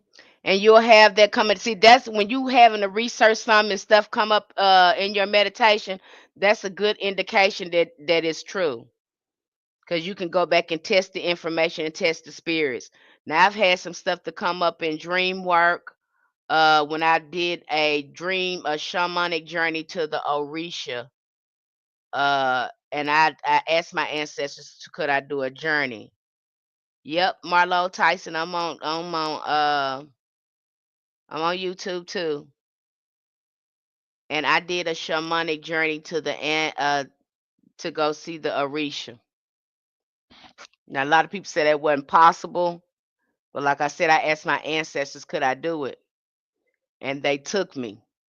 And so in on this journey, I mean, it's so far away. That journey work that I did with them, it was so far away because I kept saying when we're gonna get there, when we're gonna get there. They was like, it's far, far away. It's far away. So just keep going, just keep going. So I was in the astral realm. I just kept going until I came to this bright star in the darkest place in the universe. And I can remember when I got there, I saw everyone there, all the saints, and I can remember I was like, this can't be real. Because when you start doing shamanic work and really diving into your imagination and seeing what your mind can do, because it can do some things. You think that virtual reality is something, your mind can do that. And so I get over there and I say, hey, why is this so far? And they said, oh, we're in the part of the universe where they think nothing is happening anymore. But actually, everything came from here. But they're so far away, they don't think nothing is happening anymore. And that's where we reside. I was like, what the fuck? I couldn't make this up now. I am not, uh, I don't keep up with space like that and what's in space and how old is the universe. I don't keep up with that. But this is what they were telling me. So I get in there and they're in this like big shiny gold like jelly looking bubble. And actually this is not really where they live at, but it's like a sort of a housing meeting place for them, so to speak, where they come from. So anyway, I go in there and I am pushing on things and everything is like jelly. It's glittering. It's just like jelly. And I'm like, what is this? And I think it was Oshun. She said, this is everything in the universe is made of this. This is what we use to make you and everything in the universe matter and everything. This is the basic of everything where everything is formed from. I'm like, really? It was just bouncy, jello-y, and sparkly. So I stayed up there a while and asking questions because, again, I'm just asking questions, again, because I want to validate this experience. I'm taking notes here because you want to question your experience too. Again, we're questioning and seeing our capabilities. So I come back up out of that shamanic journey work. And I said, I went right into researching, and there is a place in the universe. I said, I couldn't make this stuff up. I cannot. I'm not that smart. Okay? I'm not that smart. I can't make this stuff up. And go look that up. And there is a place in the universe, the oldest place in the universe. Scientists think there's nothing happening there. They have not been able to get back over there. But then there's some scientists believe that there's still activity going on in that part of the universe. And who are the Orishas? They are the forces in nature. They are supposed to be the angelic beings responsible for making everything. It just to me it makes sense that they would be over there that far since they are responsible for everything. But it tripped me out. And then that jelly thing, that stuff that I was touching, they call that universal waters or convoscent or whatever. But the scientists talk about how matter, everything in the universe is made of this universal water, even matter. So again, I'm not that smart. Again, and they will give you scientific information. They will give you, you can know when you're in contact with something real because you can come back and research the information. That's how you test it. You don't you don't go there and run with it. You're tested. They always give you information that you can confirm. Yeah, it's the same name over there on YouTube. Yeah, that's yeah, it's little information, Bill, because again, I think these are my study on it and looking at it, that these people, you don't choose Obel, Obel choose you. So I think that is a old ancient ancestral practice. I think those ancestors were given different keys to unlock natural elements in the universe. Okay. That's what I think that is, because they say Obia Chu, and usually Obia is born in the person. They're able to activate and do things that other people couldn't do. A few years back, I was meditating and I asked for any spirits who needs their body found. Let me try it. And an indigenous spirit comes in and says his mound was desecrated and that they want a reburial. Huh? I said, guide me to the documents that prove your story and I'll get it out of there. Well, I got the documents and I have news story. You want to read it? Long story short, I got them reburied. Ain't that something? That's something. But I said, guide me to the documents and that prove you were real. See, they'll tell you now. You come in contact, you start having this journey work. And I didn't think I was doing. I did a lot of research on the psychology, looking at the mind and what it does, and shamanism. Is when you look at that, that's a lot of what our ancestors practiced with shamanism, going in talking to um, these spirits in the astral realm. And once I did the deep dive and chose to release my mind, stop thinking, stop overthinking, and just let my mind do what it do, my mind automatically start doing what I wanted it to do. And it will take you to those places because those collective uh um path workings and things, they're already in our consciousness. Just like you saw what is that, Black Panther, when he went in to go see the ancestors, that path working was already in him. They take this sacrament or whatever with the flowers or whatever, and they go into the ancestral realm. We have been doing that for millennials, through ayahuasca, through mushrooms, through toxins, through some people. I think in some areas they use the toxins from toads to go into the astral realm. We have been doing that from millennial. That was it. People didn't have that many mental illness back then either, because they knew the power of their mind. That's the Call. I said the same thing. The best part of the movie.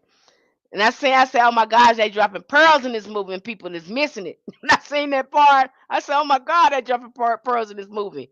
And people are missing it. But that's a big part of your ancestral practice too, is doing that shamanic work. And most of the times I have met my ancestors intentionally has been through shamanic work. Now I used to do facilitate meditations for that. When I first started on my journey, I used to facilitate meditations for that, and then I stopped. But I might do that over there on Patreon. But I do have, like I say, on YouTube, I do have an ancestral meditation there that's very powerful. If you're interested in doing some work with your ancestors and meeting with your ancestors, there's a meditation, ancestral meditation on YouTube that's very, very powerful. And mhm. Yeah. You're not crazy. Says I got to think about these astronauts too. Is y'all really going to space or y'all going to inner space? Cause see, I already know that y'all been experimenting with this remote viewing. I know y'all been doing that movie, that men that stare at goats, and they got these FBI agents and CIA agents doing these remote viewings. And so I have to look at these these people that are astronomers or whatever they is, going into space. Is y'all really going into space or y'all going into inner space? And I remember seeing this old show. I'm gonna let y'all go in a minute. Uh, I remember seeing this old show. Was it the old Buck Rogers show? Or was it what show was that? It was an old show, seemed like it came in out in the late 70s, early 80s. But honey, they was showing these people going into space and they was going into meditation and they was talking to these other beings. I said, I said, so what the hell is outer space then? Is it an outer space or inner space? Because everybody that I'm seeing now that's channeling, they're going inner space to talk to these aliens. The aliens, they talking to the aliens inner space. They are going within to talk to these aliens. Look at that now. And then you're going into the astral realm. Uh, astronaut. You understand me? Look at this. They're related. So I think they putting them. And to me, when I see this spaceship going up, I don't see nobody going into space. I see that damn thing go to the side. Why you going to the side? Why you ain't going straight up? And then my thing, I don't never take no damn pictures of Earth. They never take pictures of Earth. You mean to tell me you out there in space and you ain't thought about taking no picture, a real picture? They just giving us when they're giving us a picture of Earth, that's not the real picture. No one has taken a picture out of space, taking a picture at Earth. And to me, that's suspicious. Why in the hell would you not do that? That's the first thing you should be doing. We need some pictures. Matter of fact, we need some pictures from the time you make it out of the atmosphere to the time you make it in there. We need pictures of all of y'all. Give us pictures of everything else.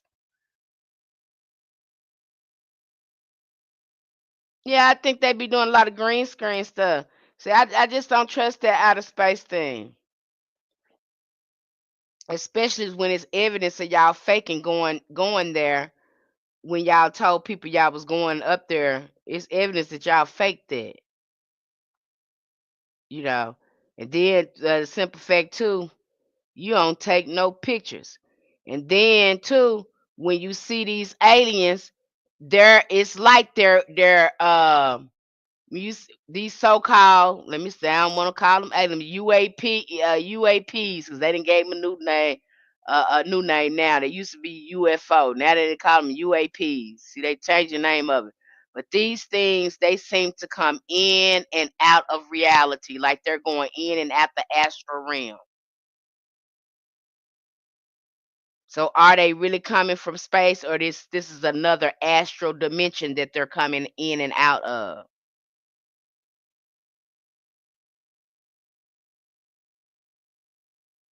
I got to be looking from a spiritual perspective.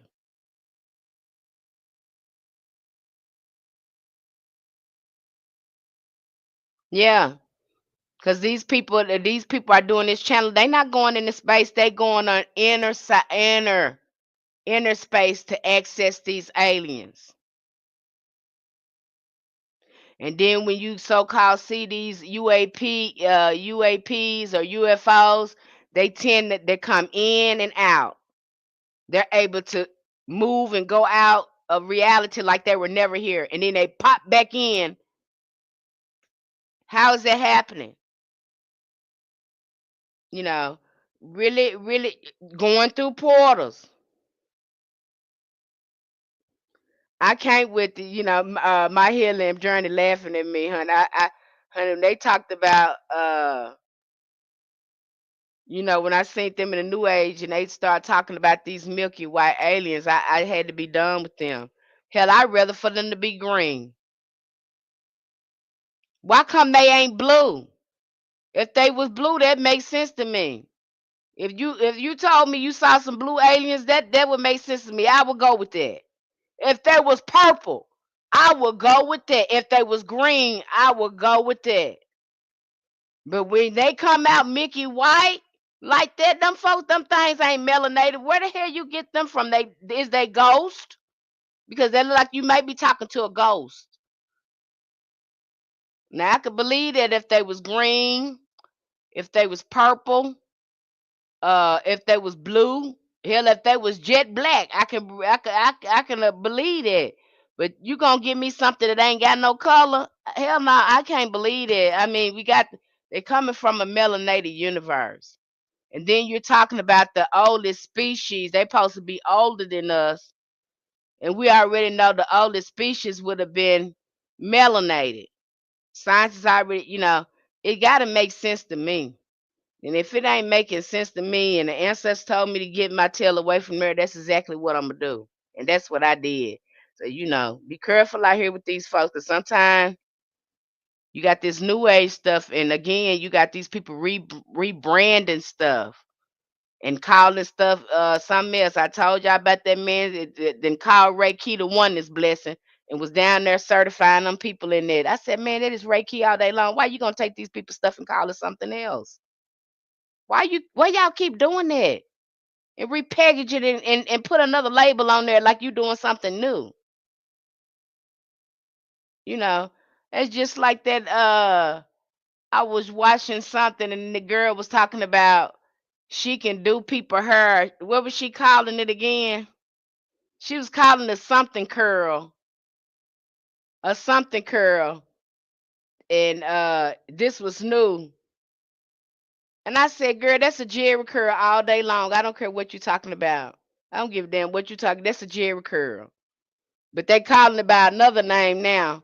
I said, "Girl, that's a Jerry curl because I remember going to the shop, getting my Jerry curl every 3 to 4 months. That is a Jerry curl all day long. Now you probably calling it something else, but that's a Jerry curl. That's a soul glow, baby. I don't care what you putting it on. Yeah, Gina Curl. This is it. He sure asking you right, Gina Curl. They call it Gina Curl. I said, girl, that's a Jerry Curl. That's a Jerry Curl all day long. I remember sitting in that shop, putting all them rollers in my hair and getting the Jerry Curl. That's a soul glow Jerry Curl. Now you can call that thing a Gina Curl if you want to. Maybe some of these young folks don't know that they was born in 2000. They probably don't know. But somebody like me, I know all day long. That's a Jerry Curl. You care what you call it, Gina Curl if you want to. That's a Jerry Curl. Again, just repackaging stuff. So be careful out here. But if y'all are interested in really diving deep in your hoodoo practice, you want to amplify it, you want to learn ritual, you want to know more about the spiritual science to it instead of guessing and reaching out for stuff and putting stuff together, get over there to Patreon. I'm happy to teach you. I just dropped some more information. And Coley Cole, I'm getting ready to talk about numbers as well, because I was looking at that this book I have, and that book, I know that book probably about 70 years old, honey. So I know I'm gonna have to do a lecture with that book. But I like the older books. I like some of the older books because they seem to be authentic. And a lot of the newer books, they're just written off the older books. And sometimes you can find stuff more context in those older books than you can the newer books.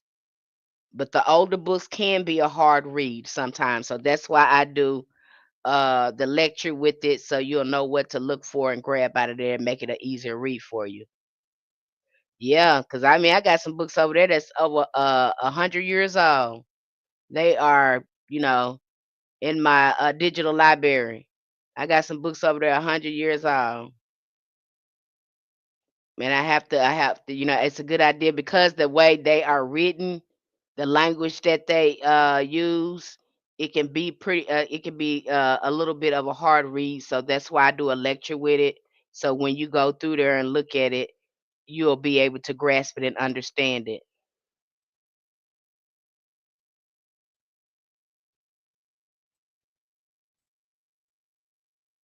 Uh-huh. A perm to her. That's right. That's right. My healing journey. Uh uh People, other people that non-colored people call it a perm. So you sure right. You gonna call it a Gina curl, girl. That's a Jerry curl all day, a perm. That's what that is. I had a Jerry curl too, honey. You couldn't tell me nothing. I liked my little Jerry curl. Can you teach us about numerology? Because so many people say different numbers mean different things. I'm gonna talk about that. I just dropped the. I'm probably gonna be, if I don't post on it, because I'm still doing some.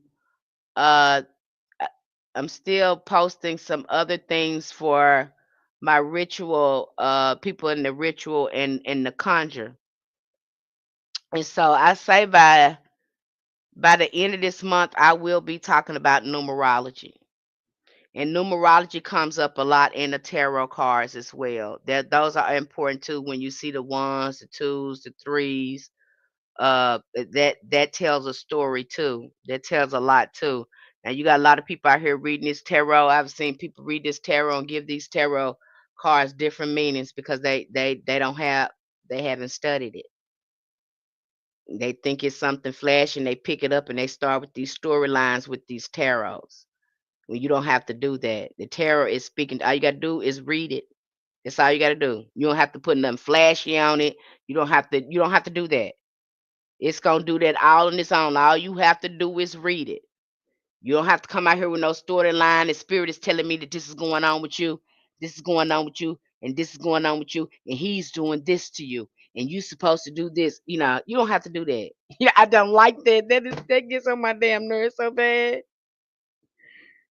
It gets on my man nerves so bad when people do that. Let them people, girl, book a reading with you. You know, that sounds just like that 1-900 psychic stuff. I don't like that.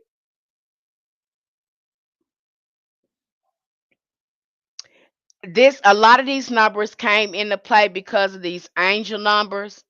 But see, when we go over there in hoodoo, uh, we use the power of numbers in workings.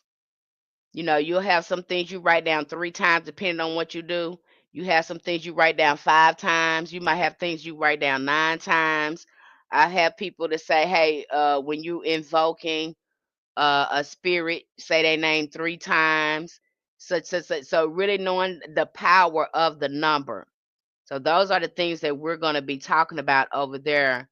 And you'll see the numbers as well when you start working with different sigils and doing your altar work. Now you got some people that get over there, and that's their thing. They know how to work those numbers over there.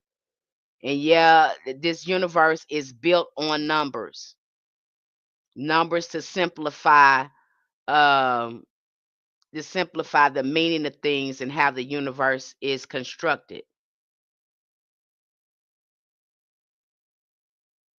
I think that's good. I think that's good. Now we talk about that over there too. I dropped that in my astrology video lecture that I just dropped over there. It talked about using playing cards in astrology. That tripped me out when that was brought up there. But that's how our ancestors started. They used regular playing cards because a lot of them didn't use tarot cards. In fact, there's an old book. That book is old too. I think that book about 100, probably over 100 years old. But that book was talking about using playing cards for tarot cards too. So you can do that.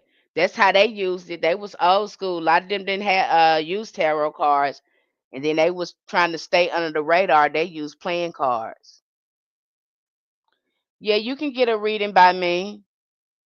Just go ahead and DM me, and I send you the information. But stay away from these people. I see that all the time. Every time I think about that, I said that sound like the 1-900 companies. Y'all worse than these 1-900 companies with these collective reading. So I see you. I sense that you are about to come into this such and such and such and such and such. And spirit is telling me that this is. You just all out there.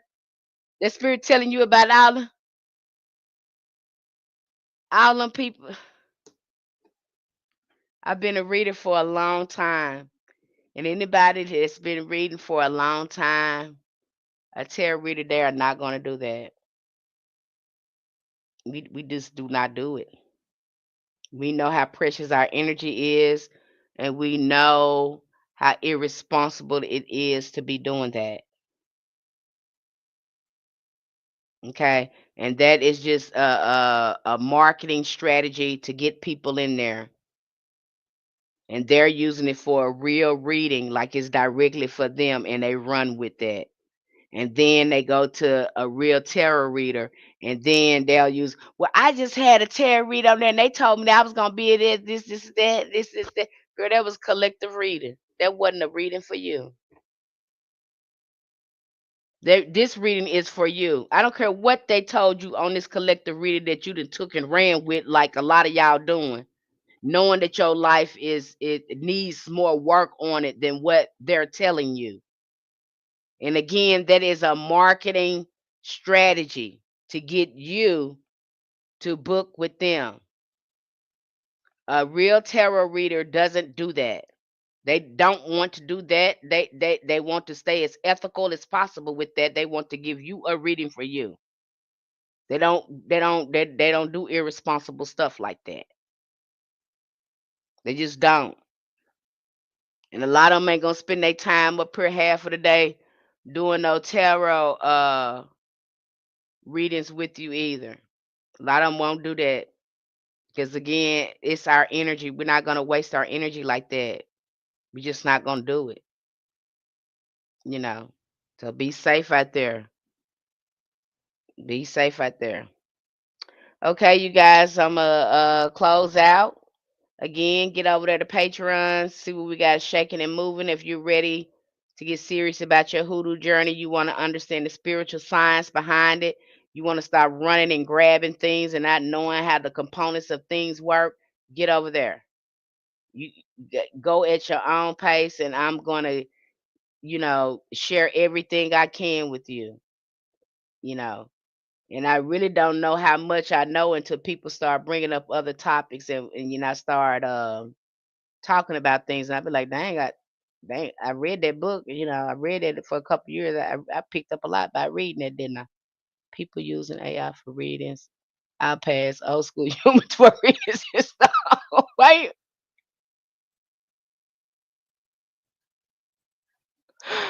Corey, who doing AI? Who using AI for readings? Is you kidding me? You're welcome, my healing journey. You trip me out with that right there. You trip me out with that right there. Who now they didn't went too far with this AI. I done seen people do whole videos talking to the AI.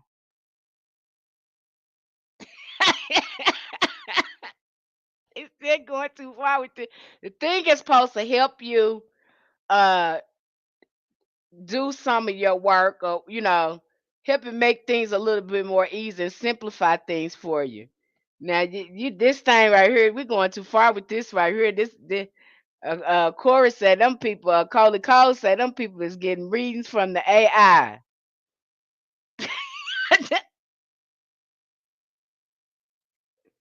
I, that's going too far right there. We already got them on here having whole lives talking to the AI, whole podcast talking to the AI. You know, that thing is not it don't know everything. That thing has been programmed with information. So, it's going to be limited in what it can help you with. Now, it can help you with if you wanted to write about something, it can help you, get that together. If you're trying to write something and make it simplified for you, make your words, put your words together and things like that and make smooth it out. Yeah. Help you, smooth things out when you're doing certain work. But just to depend on it like that, now you trying to make that thing your God now. And that's not it. And it's yeah, you're right. It's getting the information from you, regurgitating it back to you in a way that it feels good to you. You know, uh-uh. It really ain't, but it does simplify things. It does, especially when it comes to writing and smoothing things out, writing books, writing articles. Help really help you to really be able to relay the message that you're trying to say. Now, it really good at entangling that. You know, but just using it for that kind of stuff, that stuff wasn't built for that, y'all. It wasn't. It was not built for that. But like I said, if you're ready to look at your chart when it comes to hoodoo, that's over there. It's just a lot of fun stuff, a lot of helpful stuff over there on Patreon. That is really a lot of resources that really helps you get to the core of hoodoo and stand in your own authentic practice. So if that's what you're looking for, get over there. That's what I'm there for.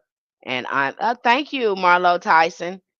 And I'm going to share with you. I'm going to mentor you, and I'm going to help you gain confidence in your own work because I'm going to push you to do your own work and stand in your own power because that's what you need. You don't need to be following nobody, doing what nobody's doing. Your magic is fire already. You don't need to fire. The magic is you. You the magic. Your magic is fire already. You don't need nobody. Okay.